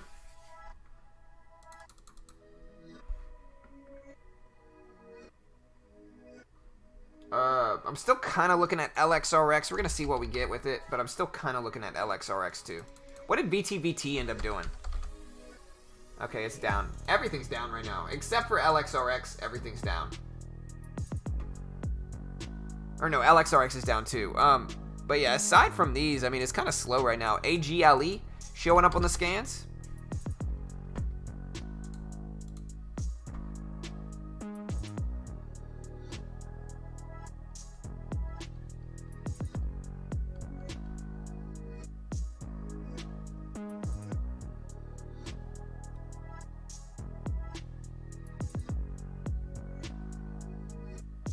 Voosh, I am using Benzinga, and I'm not completely real time. There's like a 3-second delay, but since I'm using Benzinga scanners, they allow me to set a very small delay. Shout out to Benzinga. If you want to check out more about Benzinga, look at the description of the channel.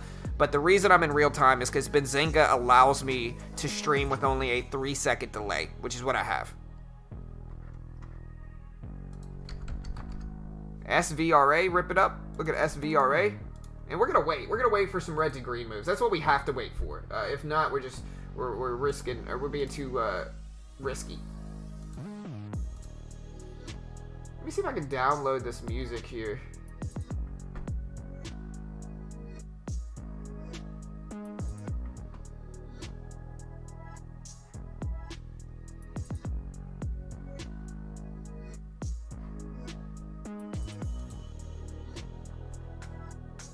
CRIS. Ooh, yeah, CRIS, guys. Big rip here. Broke over the previous closing price.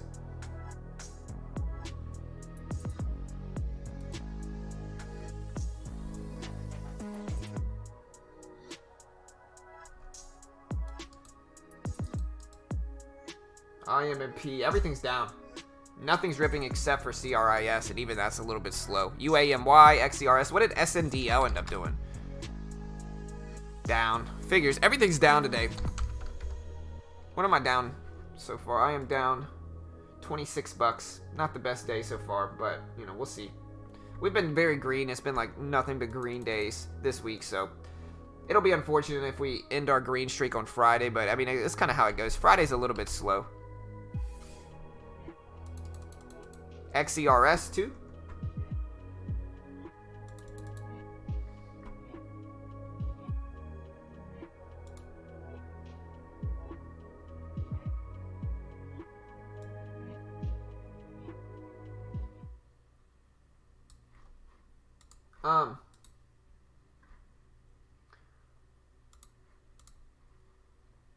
Yeah, it's still early. Yeah, I'll trade futures for sure. But I'm gonna wait to trade futures, bro. You know what I mean? Like futures, I'm gonna wait for it for sure.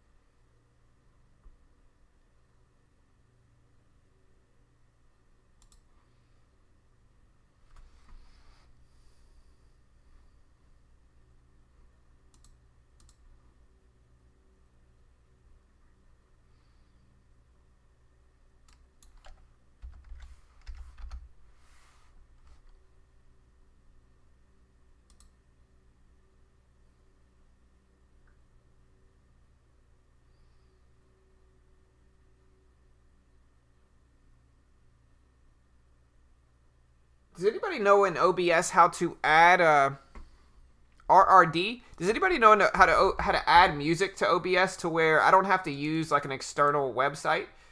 Because it keeps stopping, and I'm tired of it stopping, and I'd prefer it to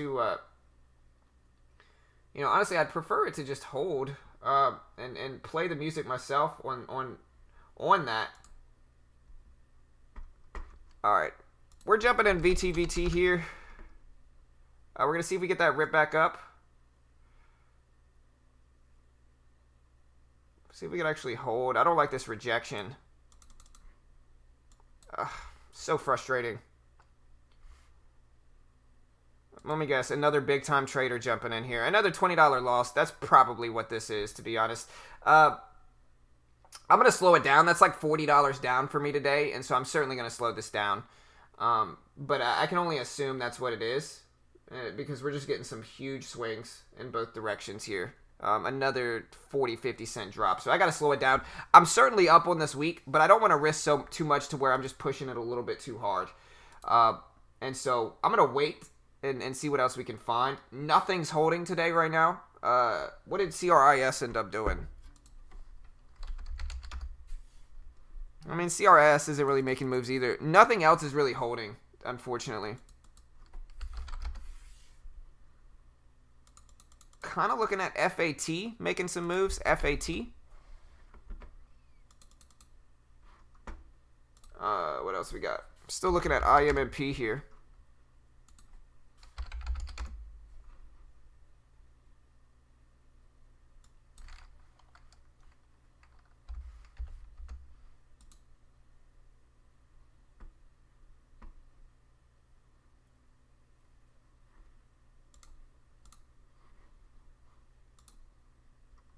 Yeah. Why is it sell-off? What is it, sell-off Friday? Yeah, basically, that's how it feels right now, bro. It basically feels like sell-off Friday, you know. All right,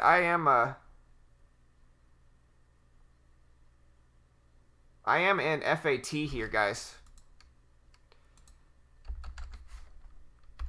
I think I'm halted. You know what? I'm going to sell another. Oh, I'm halted, guys. I am in a halt right now for FAT with 30 shares. I'm up $30 right now. This might be my rebound on the day, but I am in FAT halt. Does anybody know how to hook up music to OBS to where I don't have to keep going back and forth? Because it keeps...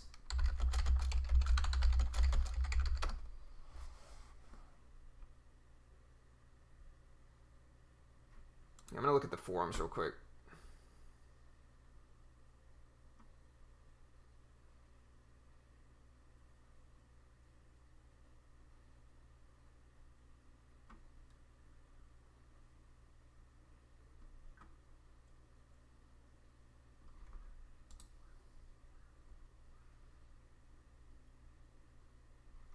Yeah, I am going to have to sell market when it resumes here. Whew, man.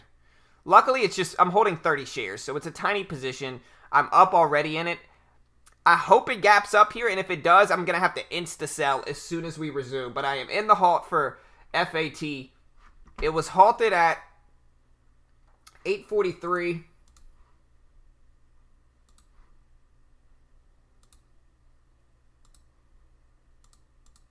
Alright. I guess I'm just going to have to do this. I'm trying to figure out how to do the music.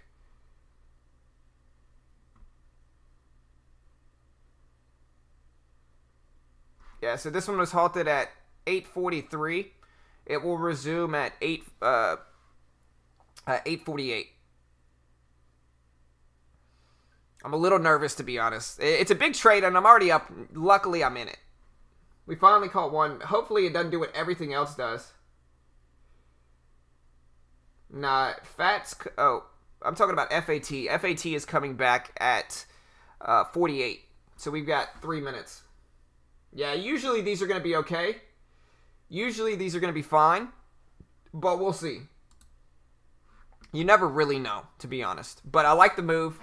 I'm a little bit nervous, though, to be honest. But we're halted in FAT.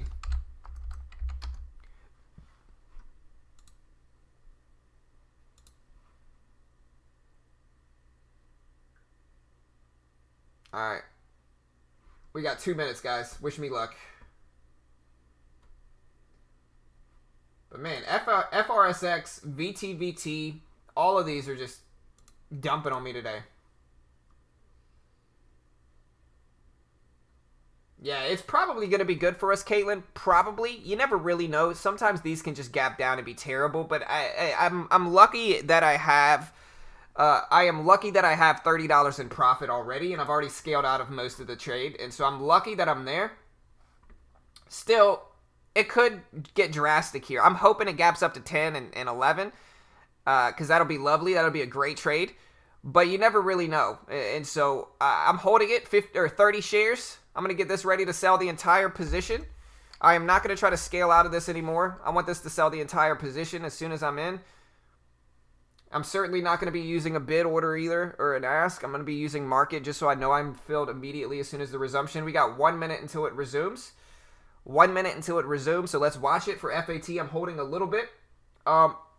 Showing up with the scans, look at ADTX. ADTX is looking strong. Look at ADTX, guys. Not bad.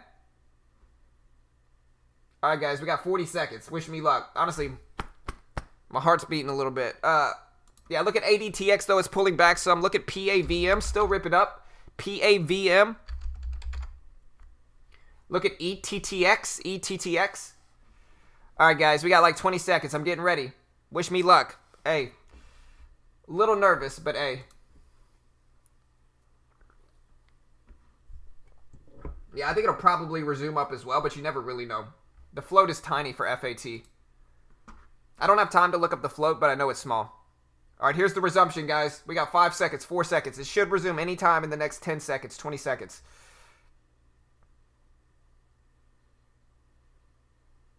All right, waiting for the resumption. Waiting for the resumption. Whew, man, my heart's pounding now. All right. Waiting for the resumption. Maybe it's a 10-minute halt. Yeah, this was at 43, right? Yeah, 8:43 or 9:43 market time. Boom. All right, we're out. We maybe missed a little bit of money on the table, but we got out of there. We are up $40. That basically makes us green on the day now, team. Whew. All right. Hey, one good trade will get me back even. We are halted again for FAT. We are halted again, but yeah, I caught it. Like I said, I thought it would be good for us, team. So, whew, nerve-wracking day, but a good day nonetheless. You know. Yeah, man. Hey, listen, I can't be greedy here. Honestly, with 50 shares, I made $40 with 50 shares of this stock. And it's a less than $10 stock at the time I did it. So, hey, we're green. I will take it. I will accept that. We are green on the day. That's it. But whew, heart was pounding there, man. But hey, if I can end green, and I'm still probably gonna trade some more. I look at PEI. I'm still probably gonna trade some more today. But yeah, I got my heart pumping this morning. That's for sure.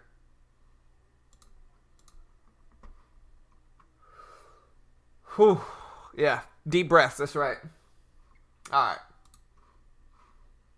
Look at ETTX. Just to look at some of these other recent movers. Look at ETTX starting to rip. Most of the gappers failed, but some of these other ones that weren't gappers are moving some. CREX, RGLS making moves. It's at 120s. RGLS. See the market itself, the SPY itself.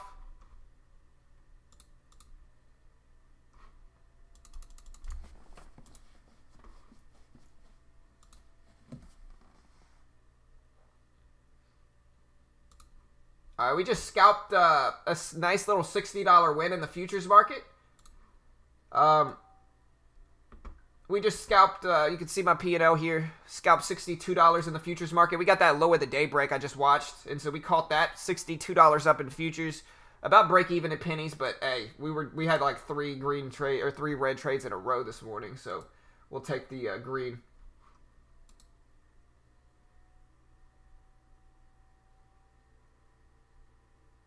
Yeah, the casual transition. Hey, Caitlin, how'd you do? Hey, yeah, tiny float.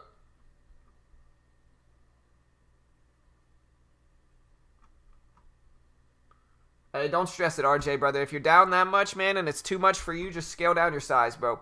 Scaling down your size will almost always be the right move if you're taking bigger losses than you can. Then is pleasant for you. If it's not, if it's too emotional, you're probably trading too large. As I get really emotional on a 60 or 50 share position. But hey, I didn't expect FAT to rip up like that. I caught FAT, like I caught this one as it was pulling the red to green move. And so really I bought it like down here at $9, right? And I caught it as it was pulling this move. Honestly, looking back, I wish I would have held a little bit longer, but hey, that's kind of how the market goes.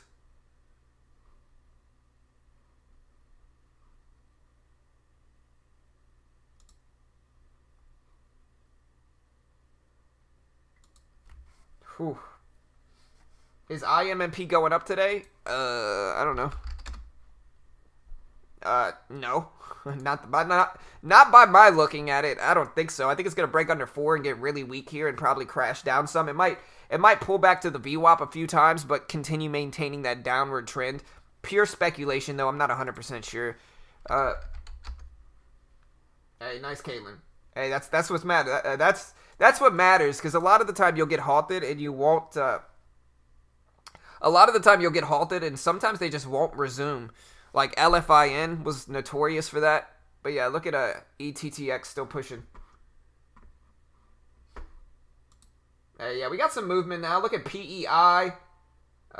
Look at VTVT's trying to come back a little bit. Honestly, I got dumped on by both FRSX and VTVT today, so I'm a little bit frustrated, to be honest, in those. But we do have a nice cup and handle pattern on PEI. PEI, we got a little cup and handle here. Not bad.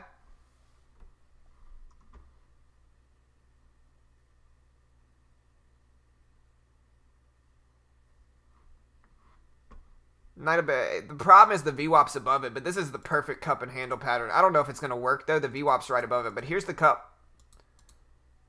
Here's the handle. Cup and handle.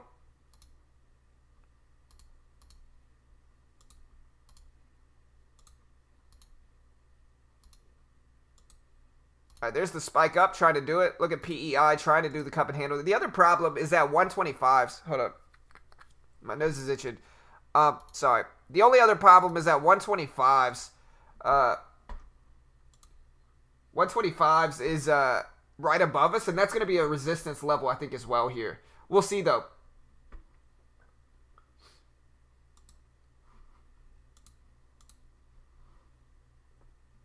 Fat resumed. Did it really? Yeah, and this is why I sell immediately. This is why I sell immediately. Because this is the risk of holding halted stocks too long. This is the risk right here. Is that sure, if it's going up and it's got a lot of momentum when it's halted, it's probably going to gap up from that halt. The problem is that sometimes it doesn't. And the other problem is that sometimes it does this. That it resumes and it instantly rips down and gets halted on the way down. And it usually happens on the second go because everybody that's still holding from the very first halt is now very nervous about it. And so everybody just dumps as soon as the second halt resumes, and it just drops this thing bad, and there's just a lot of risk there. But crazy moves.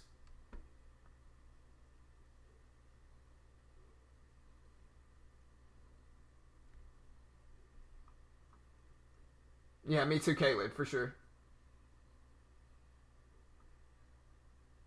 Hey, what's up, Austin? VTVT. Look at PEI though, man. The cup and handle was spot on. I didn't like it because the VWAP is right above it. But hey, there's the cup and handle breakout. Cup, handle, breakout. Strong.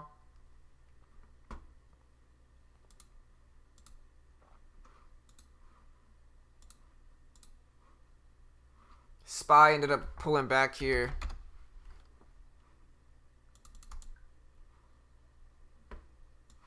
Let's watch the SPY a little bit here. I'm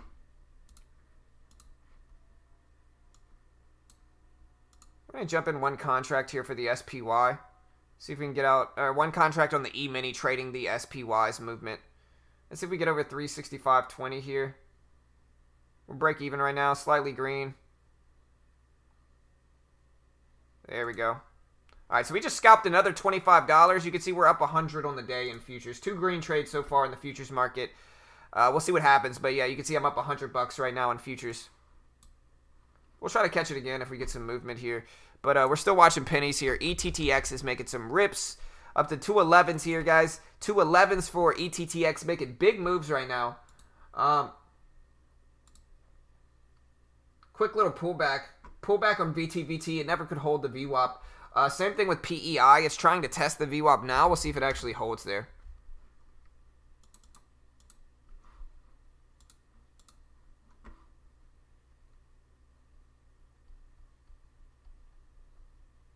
No. Oh, yeah. What's up, Warrior Trading Crew? Good morning, team.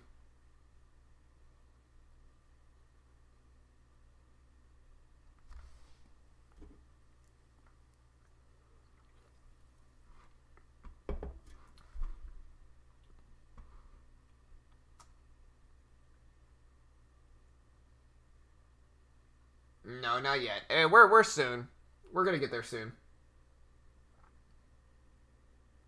Hey, nice, Brandon. You just got top set. Oh, Brandon, was that you yesterday, brother? That emailed me, man? If it is, bro, my bad, man. Listen, dude, I've been to be honest, we've been doing Christmas shopping the last 3 days, and so it's been super hectic, man. So, Brandon, if that was you, bro, give me a call after the stream. I'll talk with you about it, brother. But my bad if so, man. If that was you trying to ask for help, my bad, bro. Yeah, sorry, man. Okay, yeah, bro. Like I said, I'll give you a call after the stream if you want to. Oh, you left me your number. So, yeah, I'll text you after the stream. If you text me, it's probably easier. And so if you got any questions, just let me know. Yeah,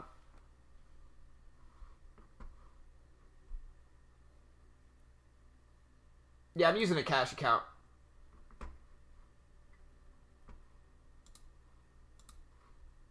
All right, we're going with Top Step again. We're going to try to buy this at... We're going to try a micro trade.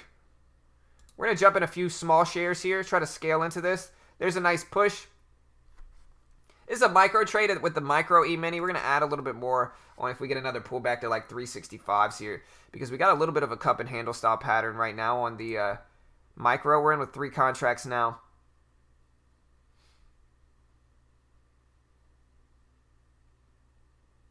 There's 18s, 19s, 12s, 10s.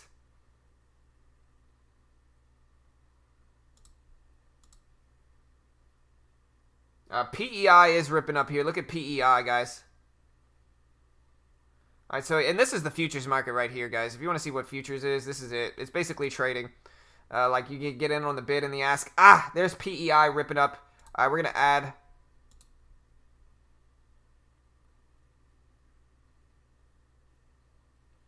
All right, so we're in with 4 contracts of the micro. The micro, instead of like the regular E-mini, every tick up or down is $12.50 in profit or losses. With the micro, every tick up or down is $1.50 or $1.25.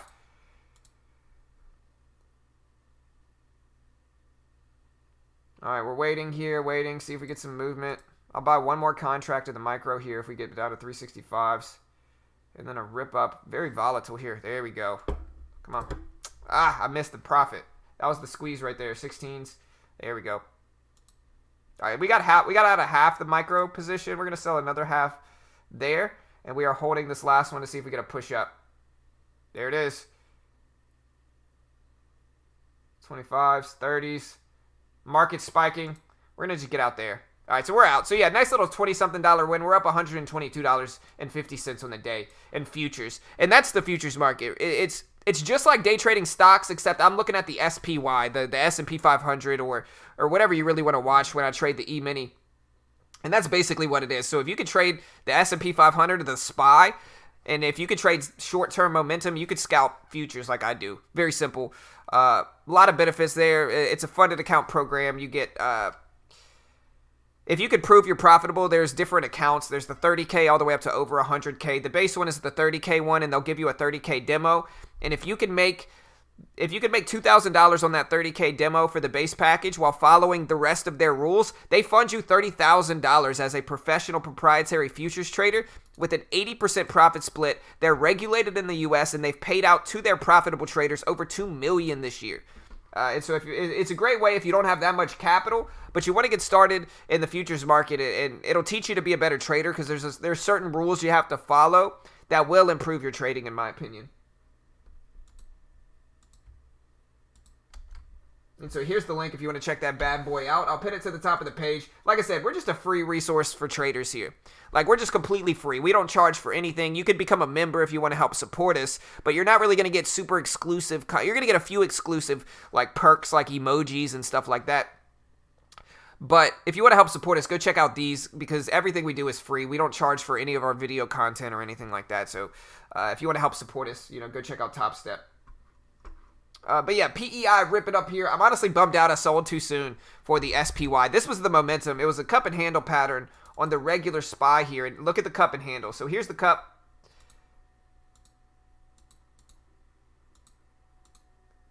And then I told you guys I was going to buy it and scale in down to 365. So we got the drop to 365 here. And I rode this breakout up. I left some money on the table, certainly. But like that's what I was looking at. And that's what I was trading is the SPY's momentum on the E-mini. You could also trade like crude, gold,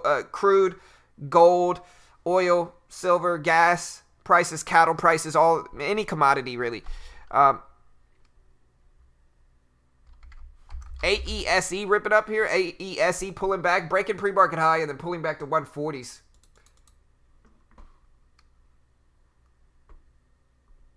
Hey, thanks. Hey, thank you, bro.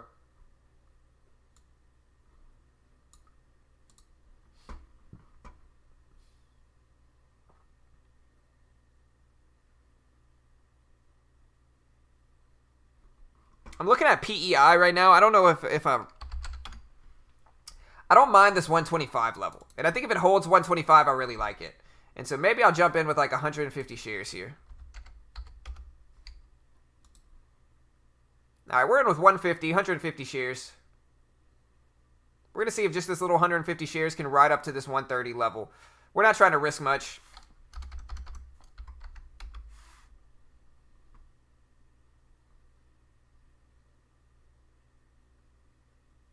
See if we can rip up and test like 130s, 140s.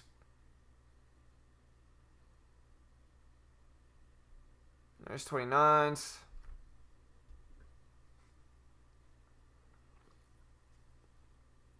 All right, new candle opening.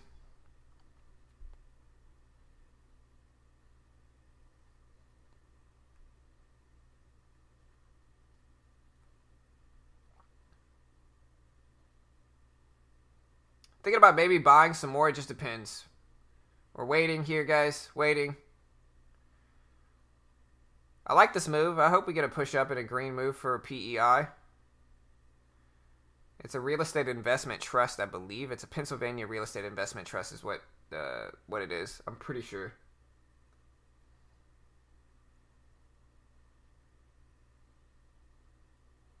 All right, come on.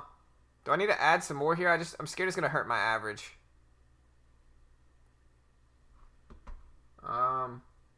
VT dropping. IMP dropping. Still waiting here. I don't like that move, that candle. Look at ADTX, guys. ADTX. Very strong.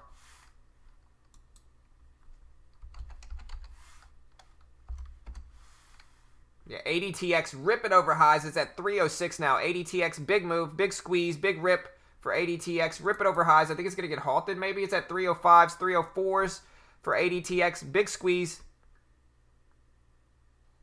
Wow, man. Look at ADTX, guys. I'll come back to PEI. Look at ADTX here. Wow.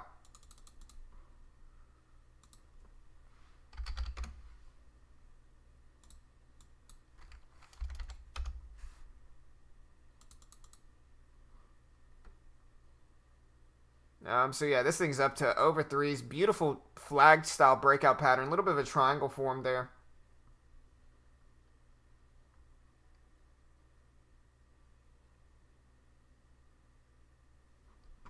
All right, going back to PEI just because I'm in a little trade here.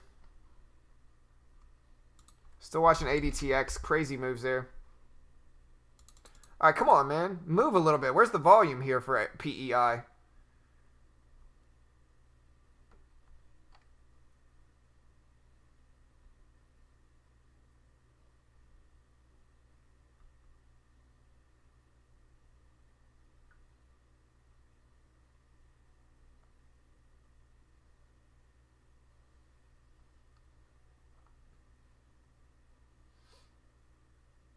This is a big float stock for PEI. I'm going to get out. I'm selling part of my position there, and then we're just going to come back to this and let it work. Look at ADTX. It's taking too long. I'm a scalper, and this is taking way too long for me. Look at ADTX, though, guys. This thing is squeezing. Big moves. This is probably the most voluminous stock right now. ADTX, guys. Huge rips. Huge squeezes. There's the move. Maybe I was a little bit impatient for PEI. But PEI's ripping.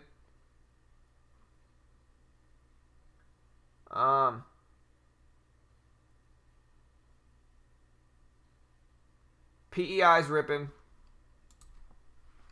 I'll show you this, even though it's just a little baby trade. See if we break this high here. It's just such a... Oh, it's a real estate investment trust. That's why it's moving like this.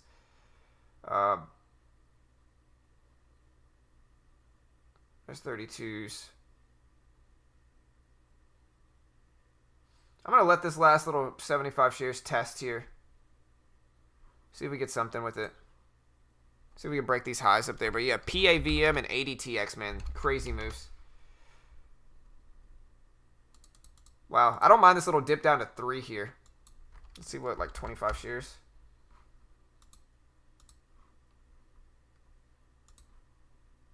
All right, we're in with 25 shares here of this.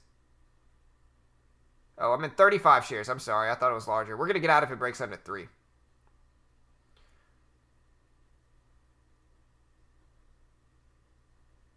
Seven. Got a quick little bounce there. All right, we got out of PEI. We made some money on it, a little bit of money. 314s. 315s, 17s. There we go. 18s. So we break highs here for ADTX. I'm going to scalp this little move here with 25 shares. Get a little bit of gain in there. We're making some money. And like I said, we're certainly green on the day now. And so we're being a little bit more cautious. Man, PEI. Hey, the volume's coming in the market at least, but I missed this last push on PEI. I was red in PEI before this, and so I made some money on it. But like I said, we are green, and I will take that all day, team. We are green up. We fought our way back. And honestly, what I'm realizing here is that the extra equity that I have from increasing my account size is helping me because it allows me to be more active. And I know, like myself as a scalper, if you allow me to be really active, I can end green a huge majority of the time. I just have to have the buying power and equity to keep trading. To where if you restrict me to 2 trades per day, it's going to take a lot longer to grow. But PEI ripping, ADTX still consolidating around there. We're taking, I know you're looking at me like, John, you're making $4. I get it. But I'm already up, and it's been a really swingy day where I've taken large sizing and done a lot of craziness. And so, you know, I'm scaling down noticeably here. And maybe I got out a little bit early for ADTX, but I would rather be risk adverse and trade small and, you know, trade safe and scalp like I need to scalp as opposed to holding on too long.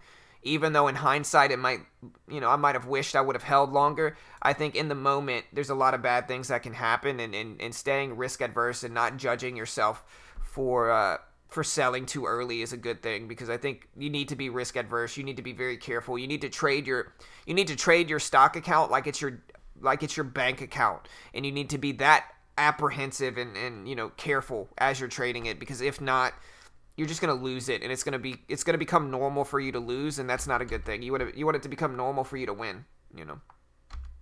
What did Fat end up doing, man? Yeah, Fat ended up just ripping down here.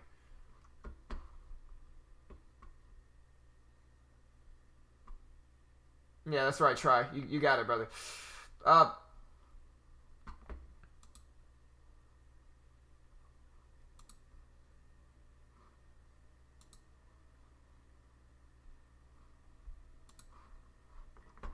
Alright, so PEI ripped.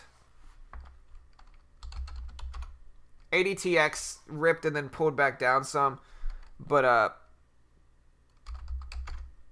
EQS tried. PEI still trying. And we'll see what happens here. I mean, it's interesting enough to see what's up with it.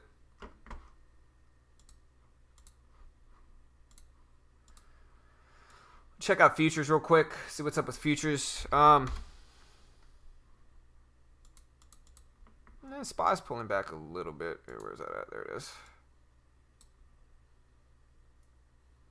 We're going to buy a few contracts at the SPY here. We're going to jump in 1, 2, and then if it pulls back to 365.40s or so, we're going to add to it. And if it breaks under 365.30 on the SPY, we're going to get out.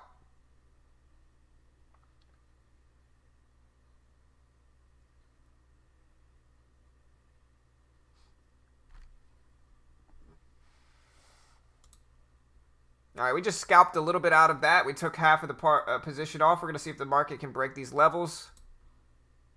See if we get out here. We got an order to sell.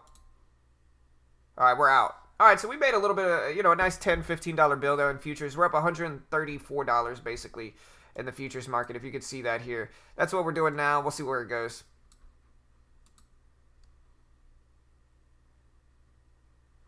VTVT. Yeah, VTVT's too sideways. I don't trust this one today, to be honest. After these big dumps and sideways movements, I just don't trust it.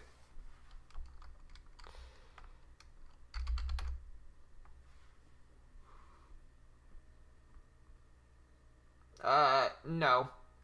I don't know, Gur. You'll have to ask them, brother. That's not really my niche. ETTX, guys. ETTX ripping up here. Look at this big move for ETTX. Up 223s, 224, or $2.24. Crazy rips.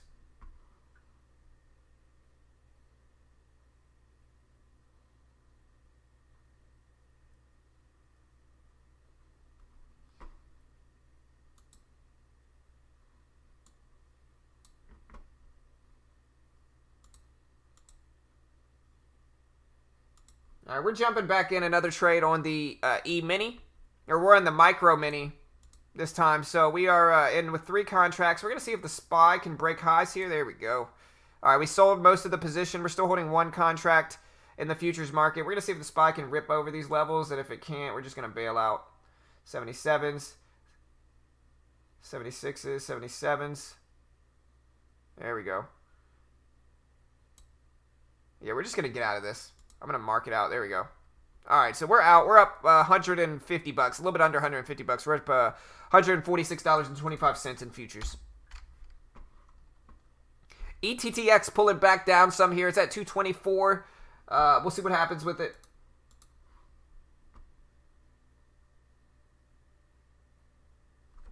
Does it seem a bit aggressive to P&L $450 or $4,500 on 75% on paper trading Top Step yesterday?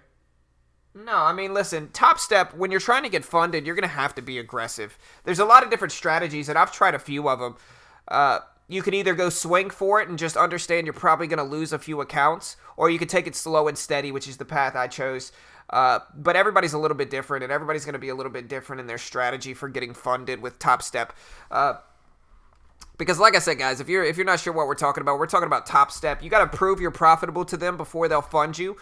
And so with the base package, the $120 one, you got to make $2,000 while following the rest of their rules. So you can't trade during big releases, and they have a calendar you have to follow. And there's a few other rules, but reasonable if they're really funding you, which they are. They're regulated in the U.S. They've paid out millions of dollars this year to their traders. But yeah, like I said, slow and steady is probably going to be a cheaper option, although it might take longer. But if you really want to get funded fast, you could swing for it, but it's going to take some time, I think. Hey, later, D. And yeah, here's Top Step if you want to check it out.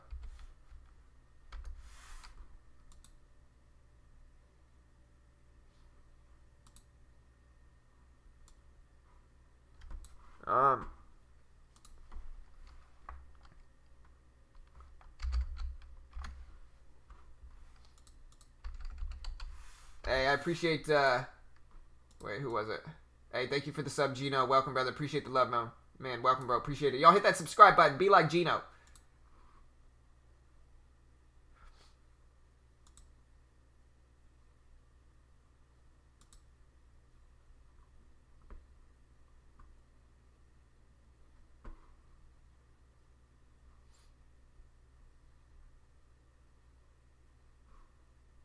Music stopped. Hold on.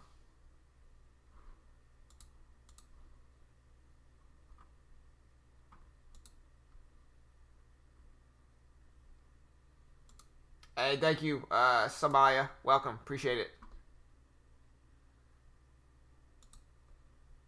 All right, we're scalping a little bit of ETTX.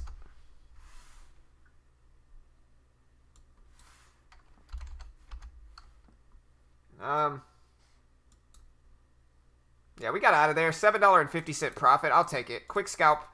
Catching this 218 bounce up there. So yeah, we're, another green trade. We'll take it. They add up when you think about it.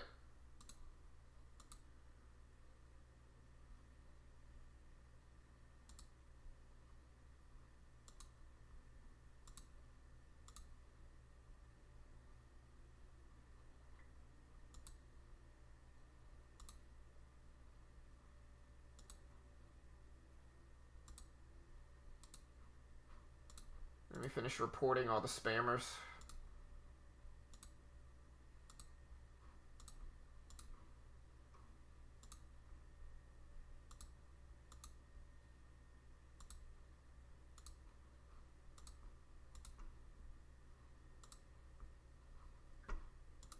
Hey, and I appreciate the sub, Greg. Welcome, man. Appreciate the love, bro.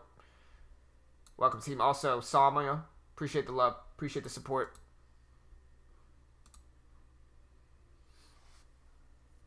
SLS. Yeah, SLS is just weak today. I was watching it, but it's just weak. I mean, typical. Get pumped up. I don't like it until it breaks over 13 and 1250 right here. 1250 and 13.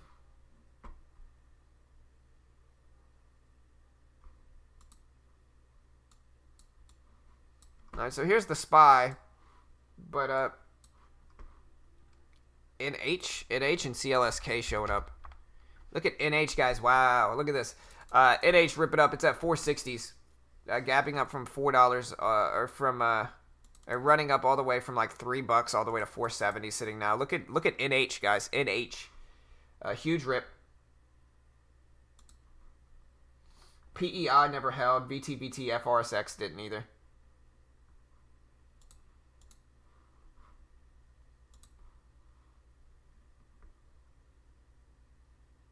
Use Thinkorswim and Top Step, Aiden. Hey, slow down, Kyle. You got this, brother. Don't stress it too much, man. Bad days happen.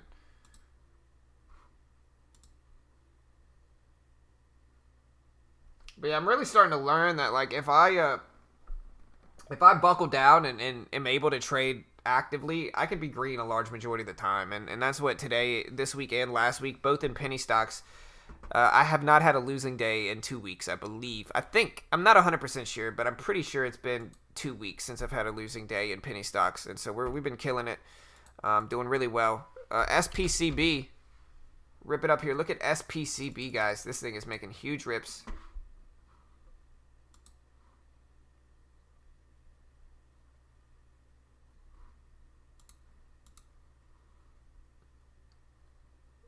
Yeah, that's right. Top Step is the trader rate. All right, so here's a pullback to the VWAP for SPCB. Huge rip here. Let's see if we got a catalyst for this. All right, so SPCB is Supercoms, and their cybersecurity unit won a contract from the Israeli government security agency and has a budget of $1.2 million. So yeah, contract was won for their product for SPCB. It's gapping up. Man, I don't know why my nose is so itchy today. Ugh. But yeah, it won a product for, it looks like security, and it's gapping up, or it's ripping up here from $1 all the way up to 115. So we'll watch it. Big move though.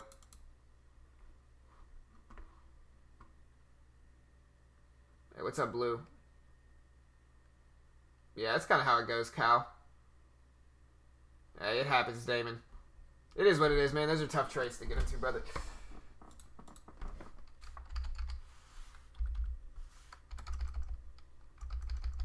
All right, big rip.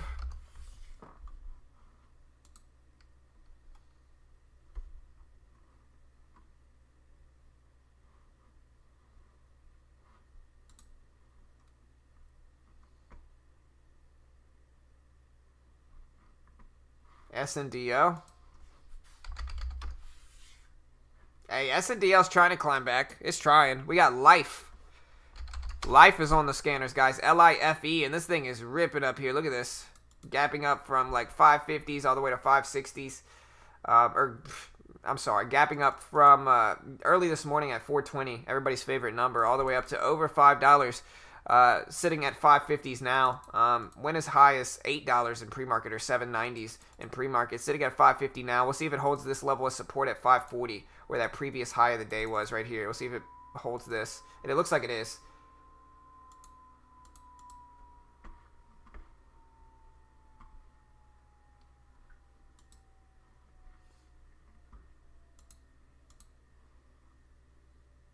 Hey, later, Caitlin. Have a good day.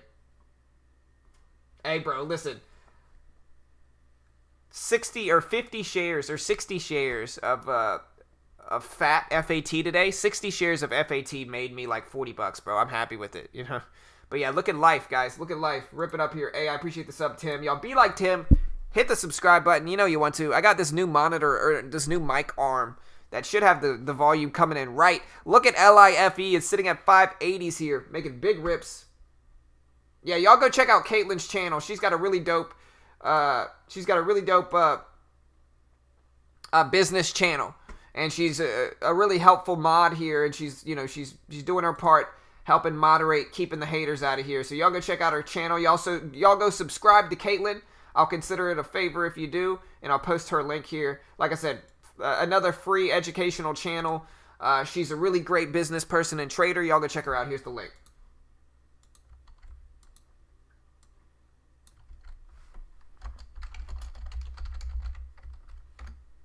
Hey, thank you, Jay Taylor. Appreciate the love, brother.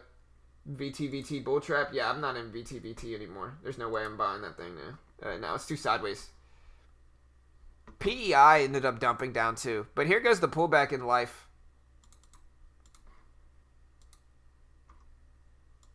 Oh, man, I just realized the music was out. My bad, guys. See, honestly, it's frustrating because it's like, I got to figure out how to add this to OBS. Here. There you go.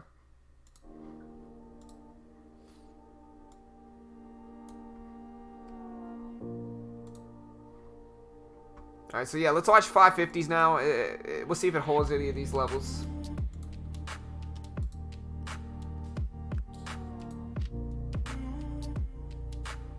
Yeah, the pullback in life-ish happens, you know. I look at FAMI here. FAMI.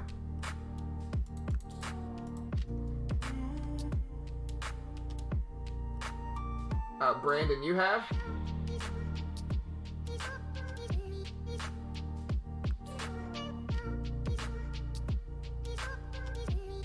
Oh, you've been talking about the music. My bad, man. Yeah, I don't know what was wrong with the music, bro. I appreciate it, Heat, man. I look at FAMI, rip it up. All right, like I said, here's 550. Let's see if life bounces at 550. Right here. $half level. Confirmed support prior to this. And, yeah. It's got some confirmations in pre-market. Let's see. Yeah. All right, so yeah, 550. Let's watch 550. I don't hate the 550 pullback here, to be honest.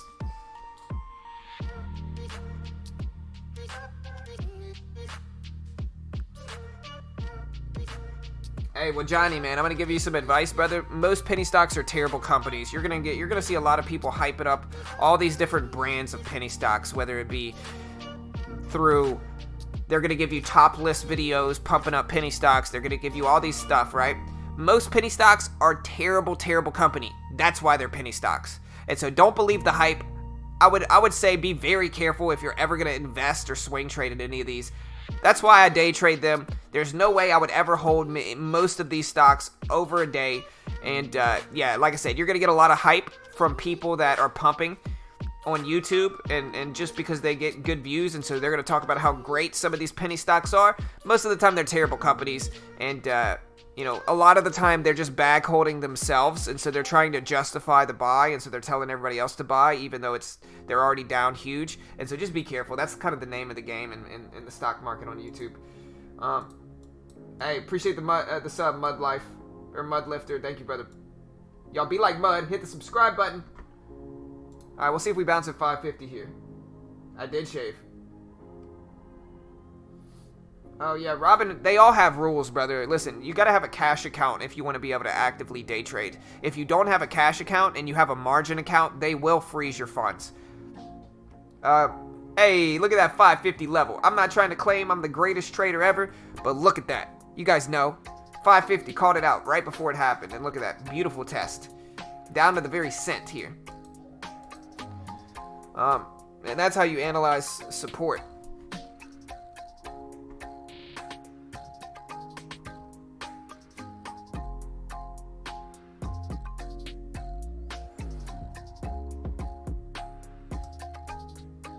Alright, guys. Whew.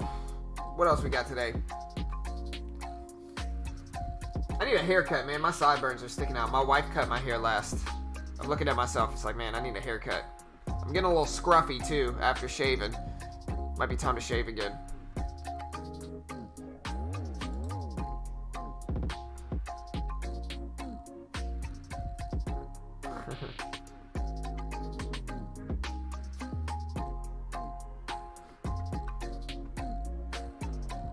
Hey, appreciate it, Try. Thanks, man.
Also, guys, y'all go join our Discord.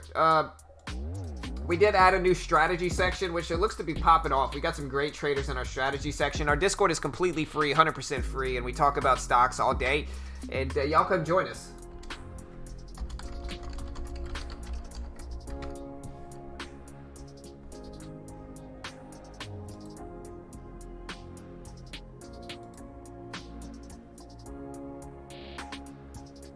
What I'm watching right now is FAMI here. I'm looking at FAMI for the VWAP retest. And so it broke under the VWAP and then it ripped back above it, and it looks to be trying to hold. And so I would look for this to hold right here if it can. If not, maybe I'm wrong. Looks like I might be wrong here. This thing just dumps down.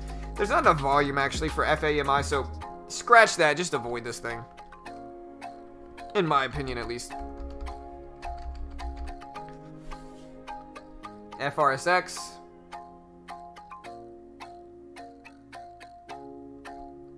$2 support.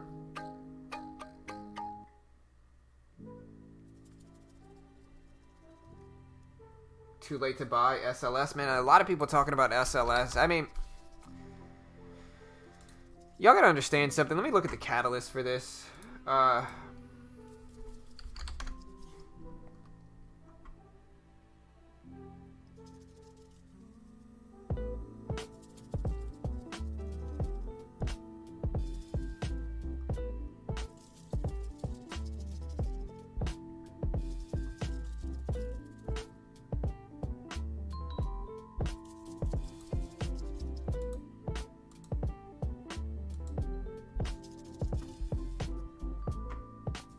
So yeah, SLS is up because them and 3D Medicines recently reported an exclusive license agreement for development and commercialization of GPS and GPS Plus in Greater China. But as for whether this thing's really going to hold long term, I can't say I'm confident in it. Like I said, most of these companies are going to fail. I'm not saying it's not going to rip up in the next few days. It might not though. I don't think it will, but it might. And if it does, I'm not saying that it's not going to be strong in the next day or two. What I am saying though is that long term, this thing is probably going to fail. A large majority of stocks that go from $3 all the way up to over 20, or all the way up to 20, and then back down to 10 basically in 2 or 3 days, almost never end up succeeding long term. They rarely ever succeed long term. And so I guess if I'm going to tell you anything about SLS, we've got a lot of people asking about it. The reality is most of the people making videos pumping up SLS are simply doing that. They're pumping up SLS. They're probably holding on to positions. And what's the float?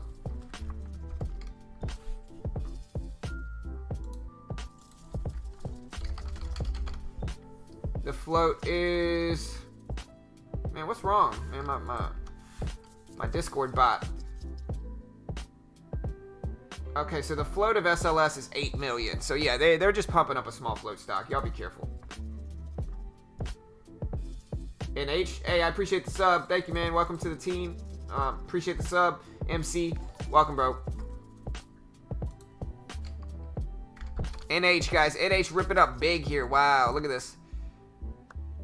And it was the same exact thing. It was that VWAP retest we talked about, guys. So again, this retest here. Here's the low. When you have it break underneath the VWAP and then actually reclaim the VWAP here and then pull back, getting into a dip buy right here and then trying to get like a $0.50 above us, like at 450, is going to be super profitable. You know, just targeting this range right here on this bounce. Again, when it reclaims the VWAP and then pulls back to it, really profitable way to trade it is just to attack a quick bounce there. And that's what I do a lot as well. But we're just attacking this range in that trade. This might never... I mean, I don't think it's safe to bet on these type of huge moves, to be honest.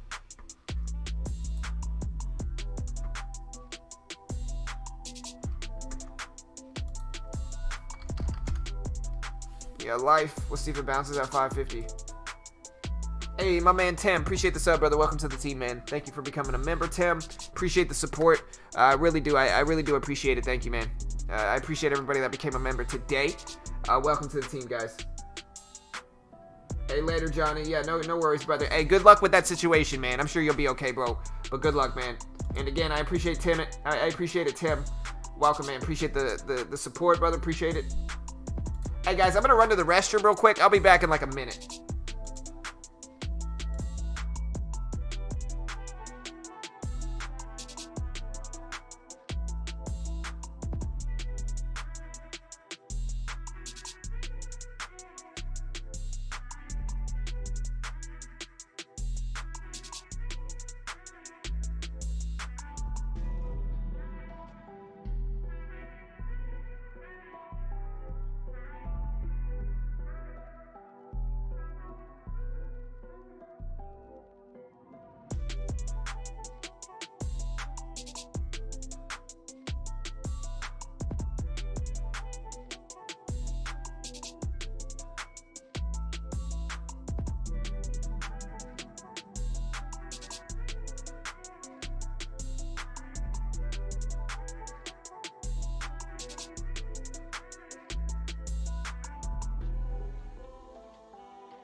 Hey, there goes LIFE. See, the music just stopped again.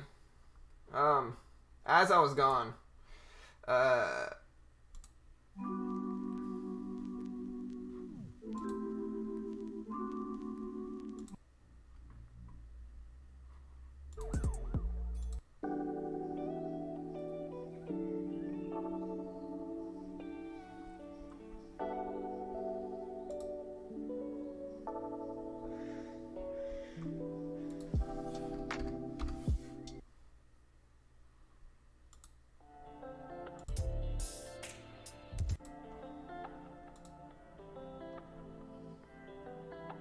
Hey, nice try. Yeah, life ripping up, guys. Hey, I tried to tell y'all at 550, man. I tried to tell y'all at 550. Look strong.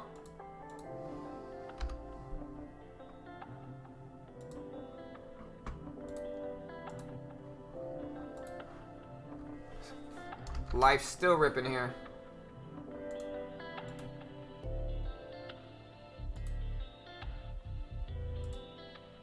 Hey, I'm jumping in some contracts of the Micro E-Mini on Top Step, and if you want to be a part of Top Step like me and try to get funded as a professional trader, y'all check it out here. I'm probably going to have to jump out of this position here. It's dropping pretty quick. If I do lose here, it'll be my first losing trade today in futures. And if you can scalp momentum in penny stocks or momentum in mid and high caps, you can scalp futures too. You can see I'm just jumping in on the bid or the ask. I'm selling on the bid or the ask. Taking small scalps, but if you ever wanted to get funded as a professional proprietary futures trader, Top Step is the way to do it. They fund traders anywhere between 30K up to over 100K. You just got to prove you're profitable, and they'll give you a demo account for you to do that. And so if you could prove you're profitable, the base package is 125 bucks or 120 bucks. And if you can make $2,000 on that 30K demo account while following their rules, they'll fund you anywhere between 30K up to over 100K. The base when you get funded $30,000. Again, they've paid out over $2 million this year. I went ahead and took profits there just because I was down pretty big on that one, and I just wanted to get out before it really swung against me. But yeah, like I said, they paid out millions to their profitable traders this year. They're regulated in the U.S., and they're very cheap relative to all the other funded account programs. And so y'all check that out.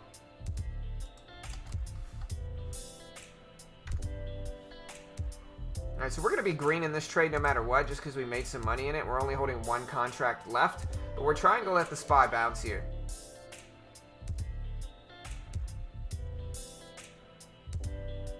But yeah, this is Top Step trading, and really, I'm just trading the SPY, and I'm trading in scalping momentum. It's just like day trading. You can get in on the bid or the ask.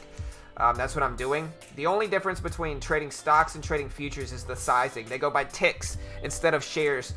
They go by ticks.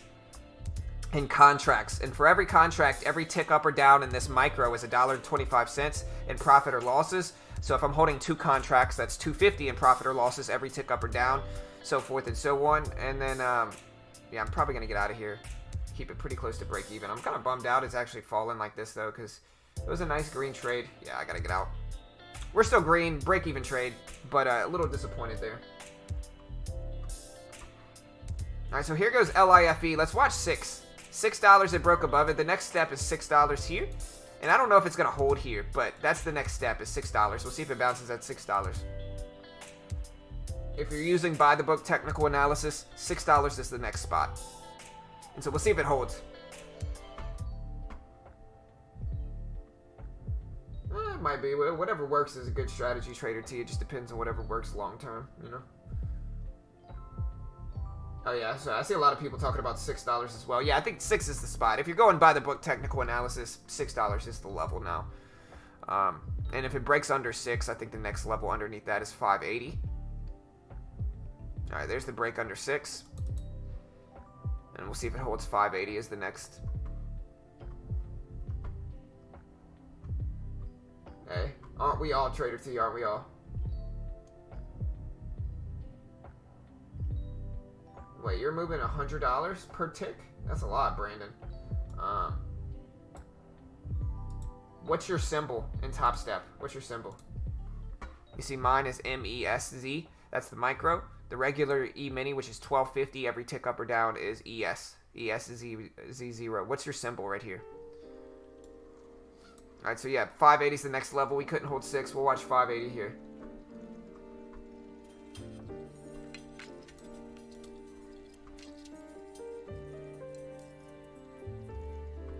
Hey, what's up, Justin? Hey, thanks, brother.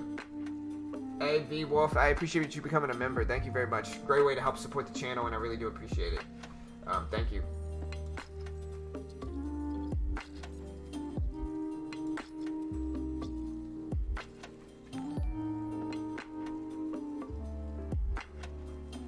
Yeah, thank you, V Wolf. I appreciate it.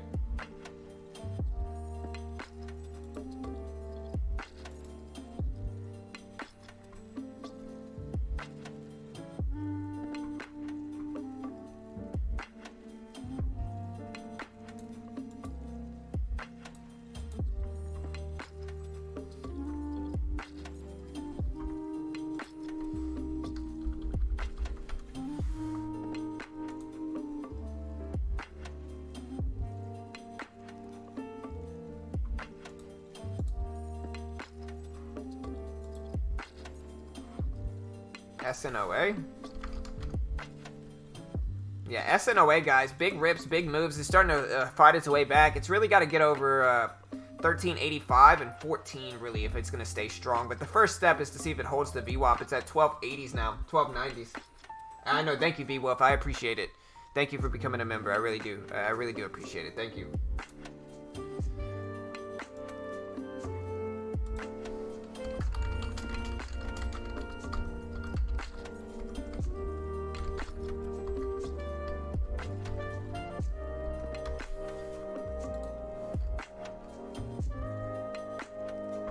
Alright, so we're watching 1250 here. It's got to hold over 1250, and then the next step is for it to consolidate some and then rip up and break 1350s, 14s.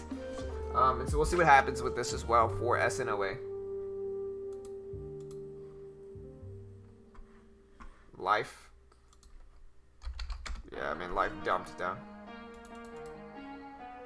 Let's see, 580 is the level, I think. I don't mind targeting this range here between 580 and 6.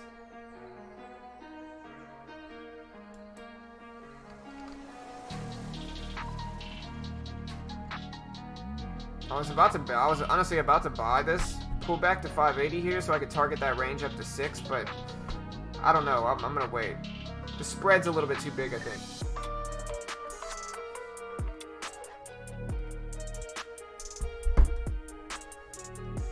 ADTX.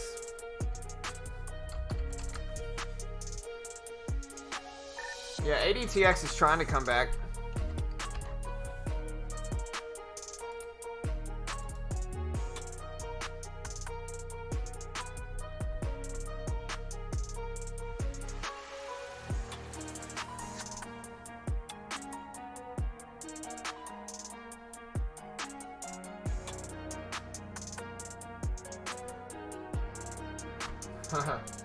Yeah, I mean, Johnny, if I were you, I'd leave Robinhood, brother.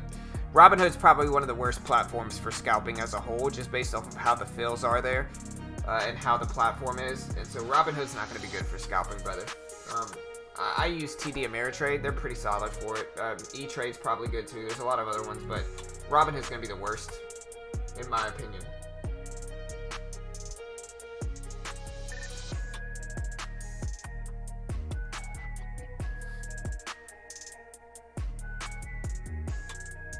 E-Trade's not bad. E-Trade, the only problem is that, like, Thinkorswim's platform is free for everybody that has an account. You can download Thinkorswim and trade on it for free. And with E-Trade, if you want their good platform, you have to pay, like, over $100 a month for it, I think.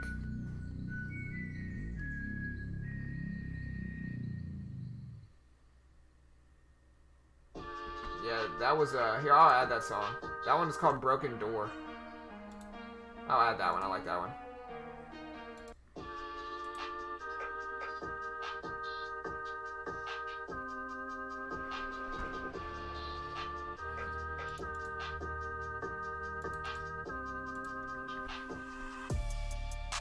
A few years, Muhammad. And like I said, man, I'm not an expert. I just teach people what works for me. We're just a free resource and community for traders. We don't sell anything or charge anything for anything.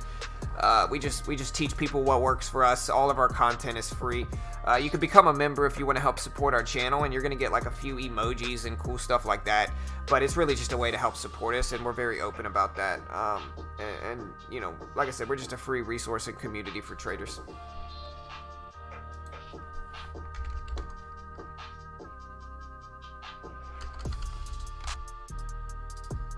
I was watching FRSX today. It's one of my bigger losses today. LIFE. Maybe I should have jumped in on that 580 range attack like I did.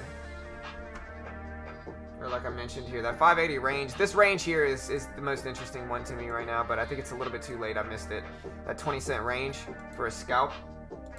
Hey, thank you, Z Pro. I appreciate it.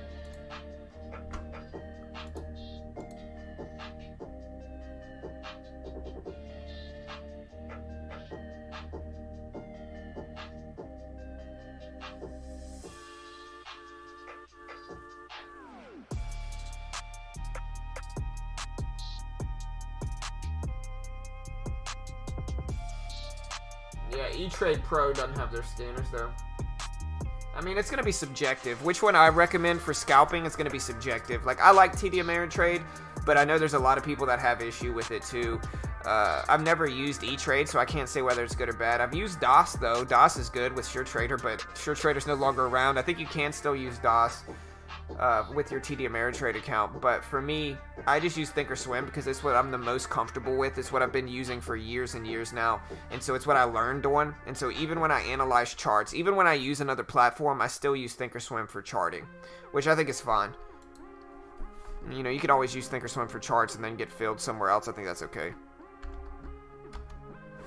NH, guys, look at NH ripping up here big. Look at this VWAP bounce again.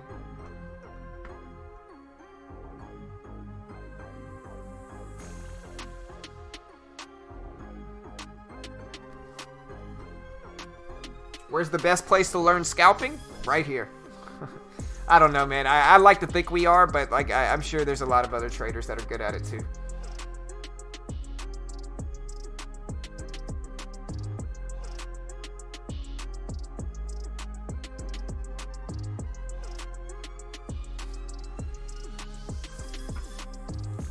But yeah, we made our money today on FAT.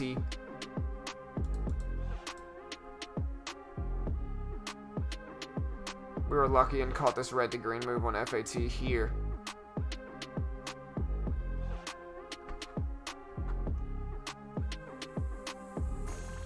I don't like Life anymore personally. Hey, me neither, man. No, I'm just kidding. Life, yeah, I mean, now that it's pulling back, it's too much. It's already tested this once already, especially if it breaks under. I mean, here's the thing, right? I don't look at this as bearish until it breaks underneath the VWAP and specifically under like 550. So if it breaks under 550, sure, I'm going to think it's bearish. But until then, I mean, we still got some time, you know.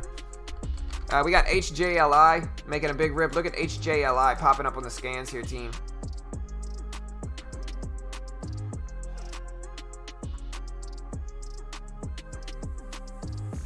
No, I don't use TEFs anymore. I don't trade Forex much. Sometimes I do. But the strategies I teach are pretty universal. Like, they work on... Like, the reason I'm profitable in futures is because I use these scalping strategies. And I've used these scalping strategies for years in mid and high caps. And I've traded them in Forex as well. And so the scalping strategies I use are momentum strategies that are pretty universal. They're going to work in most markets if you approach them the correct way. You just got to find the right setups. What it feel like.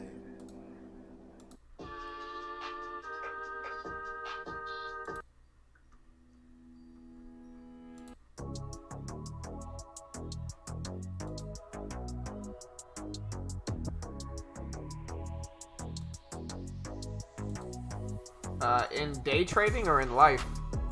JSY.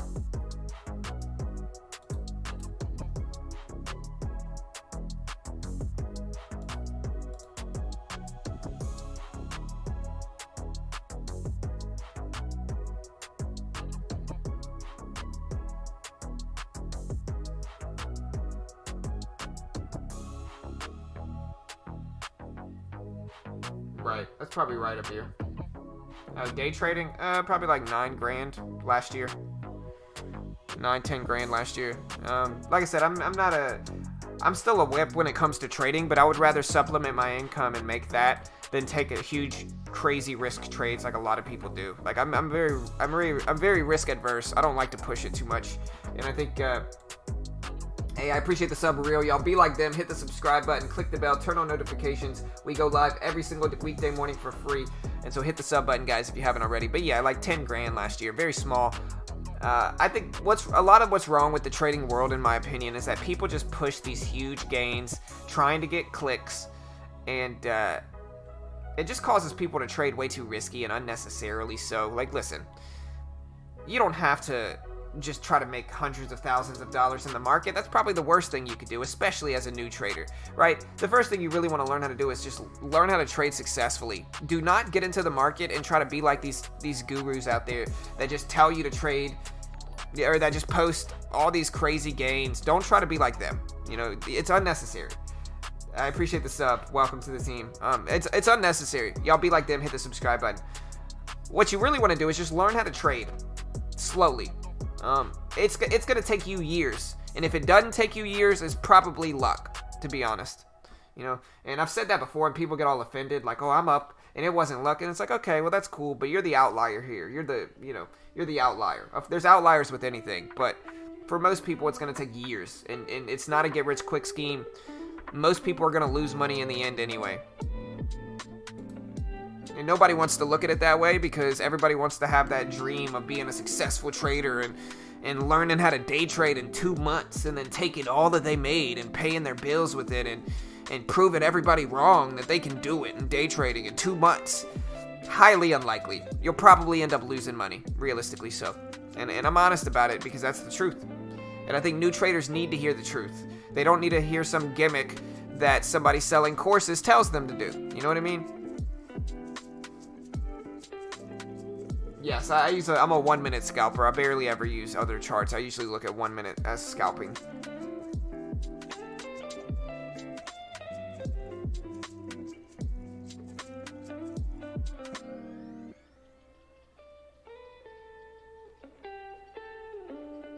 Yeah, that's about how it goes, try.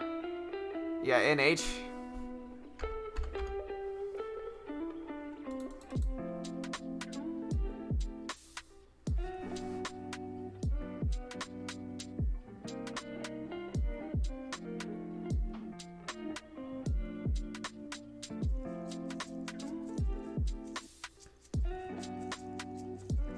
Yeah, you gotta take it slow, man. And nobody wants to look at it, because everybody has all their hopes and dreams tied up into it. You know, they rely on it so much, and then it's like, and these are usually the people that end up just turning into haters on the channel, because it's like, they buy the hype that the gurus sell them, they lose a ton of money, and then they just get mad at the world, right? And so what do? They hate, and they get super weird with it, and that's just normal. But that's why I'm here sitting there telling you that you'll probably lose money in your first few years. And that's normal in trading. That's what most, even profitable traders, they lost in their first few years, and that's how it goes.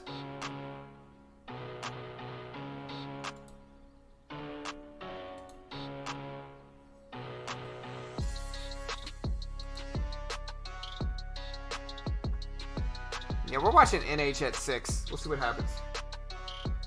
Yeah, probably, Tony. I'll probably think about doing that.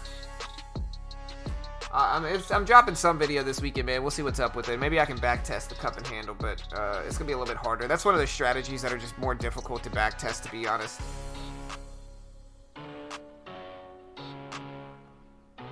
Yeah, for sure, Justin. And listen, it's possible to be profitable in day trading. It is. It's possible. And there's 2 different routes you could take as a day trader, right? There's 2 different routes.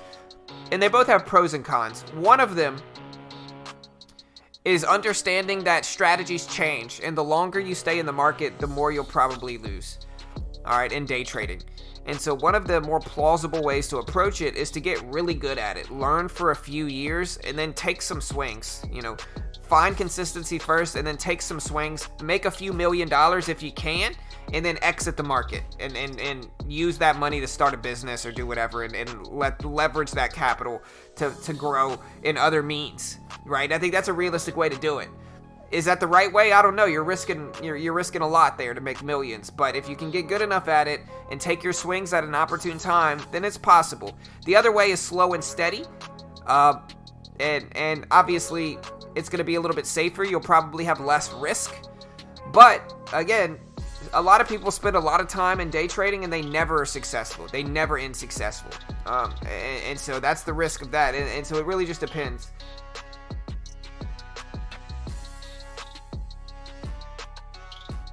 Yeah, I mean, Justin, you can check out Top Step. Futures doesn't have the PDT rule. And when I trade the PDT rule, I'm just trading the SPY. You could also trade like oil prices. But if you could trade this momentum, like, you know, like low at the day breaks are really profitable, then you can trade futures. So check out the futures market. Here's the link.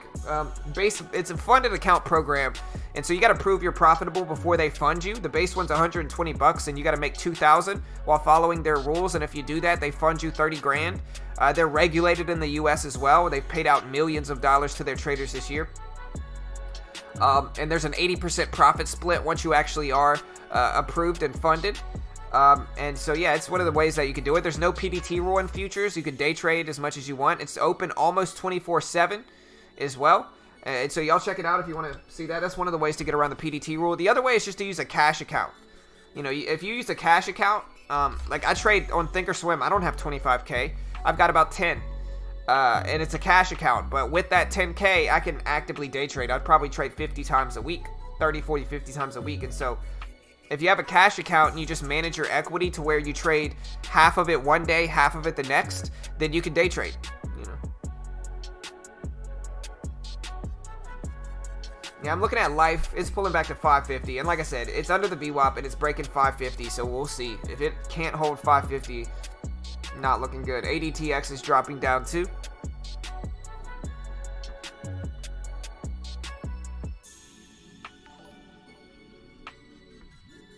Hey, I appreciate the sub, Scott. Welcome in. I mean, anybody use $300 for a cash account? That's pretty low, brother.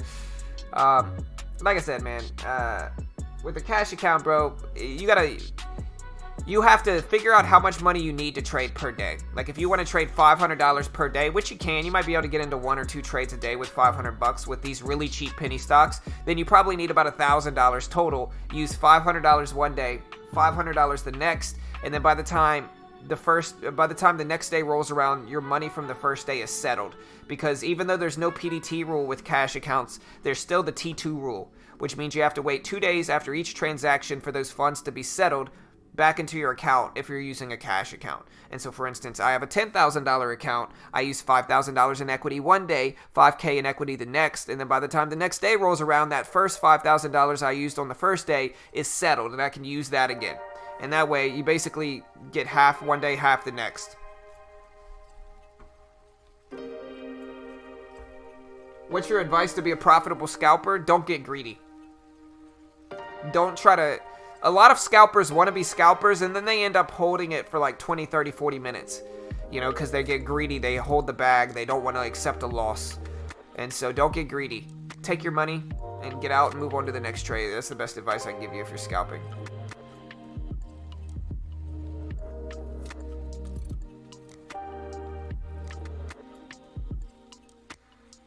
Hey, later, try. Have a good day, brother.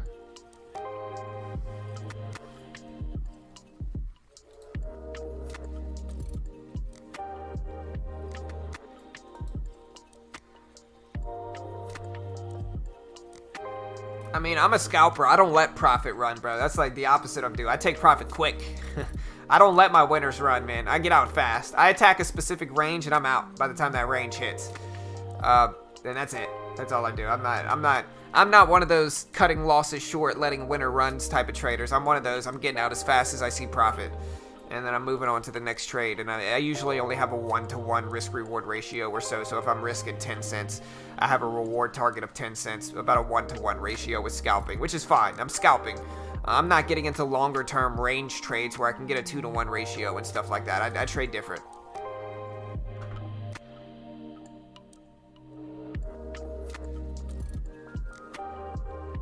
Hey, later, Johnny. Hey, thanks, Mario. Appreciate it, bro.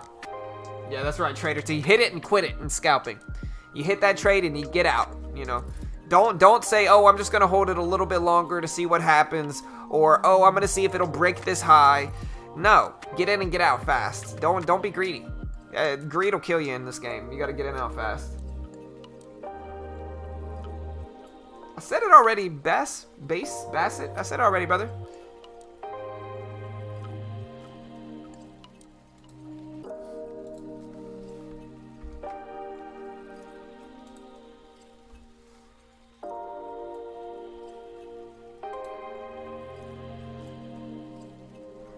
SNOA? Yeah, SNOA, guys. Like I said, hey, listen. I'm not gonna say I told you guys so with this one, but I told you guys so. Look at this. Like I said it needs to break 1250 and hold, and it did. And then it needs to break, I think the level I told you guys was 1380s. And look at that. Cup and handle. A little bit of a cup and handle, a little bit different, but same concept.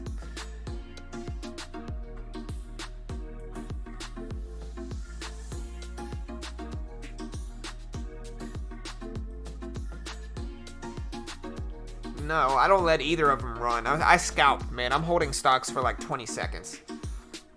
And so, yeah, I'm getting out really quick. I'm getting in and out fast. It's not binary, Sam Chin. You know, just because I don't let my runners run doesn't mean I let my losses run. I don't let either of them run. I target a specific range and I get out using a 1-to-1 ratio. It's not binary, you know. It doesn't have to be one or the other, you know what I mean? It's just, I get in, I target a range and I get out. You know, I'm not letting it run. That sounds very opinion-based. I'm just targeting my specific range. I'm not trying to just see what happens with some of these moves. That's not what I do. I just try to scalp it fast and get out.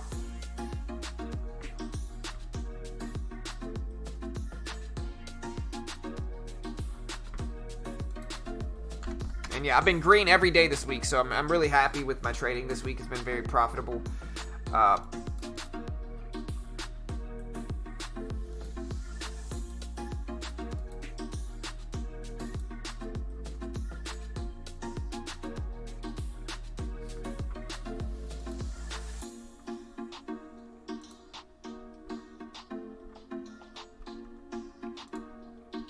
Like I said, y'all join our Discord if you haven't already. We'll see if NH bounces at the VWAP at 525. We'll see if it holds this and then moves back up. I like it up to like 575 right here. But I don't know. We'll see.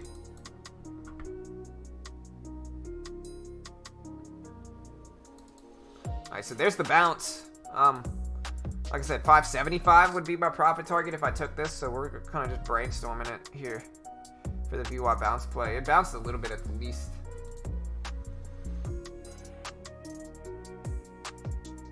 I wouldn't say any book is the best for scalping. Books are a little bit obsolete when it comes to some trading. Like, I like Mark Douglas and The Zone, but a lot of books are just obsolete. And so you're not going to learn much from books. The best thing to do is just watch some YouTube videos. Hey, I called out that bounce at 525, did I not? And there's 575, so there's the range I would have attacked. So, hey, at least I was right about this. But I was targeting this range, and look at that. Perfect.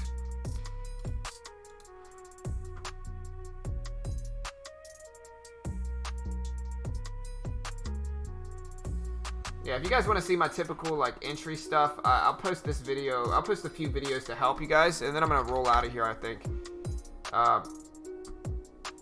And so,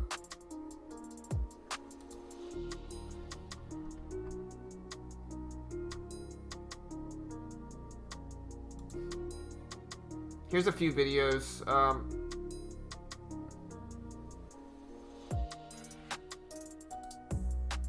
You know, here's a few different videos that I got. Here's one of them.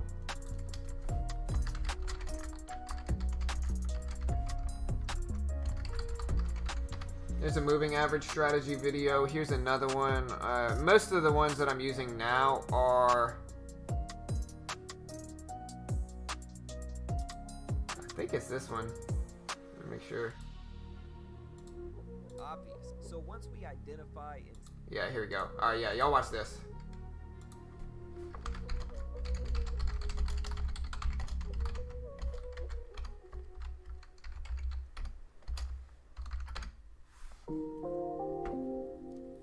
Alright, but yeah, I'm probably going to go ahead and roll out of here, guys. Like I said, if you want to use Top Step, they fund traders. And a lot of people are talking about the PDT rule. There's no PDT rule in futures. So if you want to trade the futures market like me, you can. And if you can prove you're profitable with Top Step while following the rest of their rules, they fund you anywhere between $30K up to over $100,000. As a professional futures trader, they've paid out millions to their profitable traders. I think it's like over $2 million this year. They've paid out to their traders that have gotten funded with them. And they're very cheap relative to most of the other funded account programs I've ever used before. Basically, the base one is $120. I use the step up, so mine's like 130 or 150. Mine's the 50K one, but there's the cheapest one, which is 30K. And basically, they give you a 30K demo account, and once you prove you're profitable, if you can hit their profit target, which is $2,000, while following the rest of their rules, they fund you that $30,000 as a professional trader. Again, they're regulated in the US. They've paid out millions this year. And if you want to try to get funded in futures, here's the link. Also, if you want to check out a funded account program here in the US, for stocks, it's not, if you're outside of the US, that is, if you're not located in the US and you want to check out a funded account program for those outside of the US, so if you're in Canada or Mexico or Europe, you still can use Tradet and TEFs. They get a bad name, honestly, but really they've paid out my withdrawal, so they do pay out. I've gotten a payout from them. And basically, it's an educational package, but almost everybody that signs up is approved for the funded account program. And that funded account gives you immediately, you don't have to prove you're profitable. It gives you $14,000 to trade with, no PDT rule, a 70-30 profit split, plus more. And it's a really dope platform if you want to get started as well and you're not in the US. I can't use them because I'm not overseas and I'm based in the US. But if you are overseas, I think they're one of the options to do it. Like I said, I think they get a bad name. The reality is if they pay you, and that's the most important thing. But you can check them out. There's the link for that as well. Shout out to Benzinga for allowing me to stream these scans basically with no delay. There's like a 3-second delay on these scans for Benzinga. Really dope scanners. Y'all check out Benzinga as well. Really cool company, really dope scans, and I think they have a sale going on right now. There's the Benzinga link. I appreciate the love, team. I really do. Love you all, guys. If y'all want to see some future strategies, check out this video. I'll post this video with some future strategies I've been dropping. There's the link. Oh, wait. That's not the link. My bad.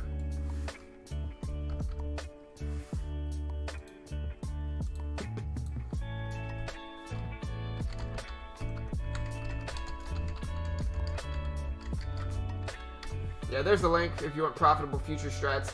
Hey, later, guys. Have a good day, team. I'll see you guys next time. Have a good weekend. Like I said, hit that subscribe button. Click that like button. Hey, real quick, let's get 6 more likes here. Break 200. Don't be stingy. Hit that like button. We should be able to easily break 200 likes right here. Click the bell. Turn on notifications. Hit the like button. And I'll see you guys later. Have a good day. Like I said, hit that like button. We need 5 more likes. Love you all, guys. Hit the subscribe button. Listen, if you click the bell next to the subscribe button, it's going to turn on notifications and you'll get an alert anytime we drop a new video or go live just like this. And so if you want to know as soon as we go live or drop a new video, which we will be dropping videos this weekend, click the bell, turn on notifications. I appreciate the sub, BJ. Y'all be like them. Click that subscribe and like button, guys, and we'll see you guys later. Have a good day. Love you all. Good luck. We'll see you guys next time. Have a good weekend, team.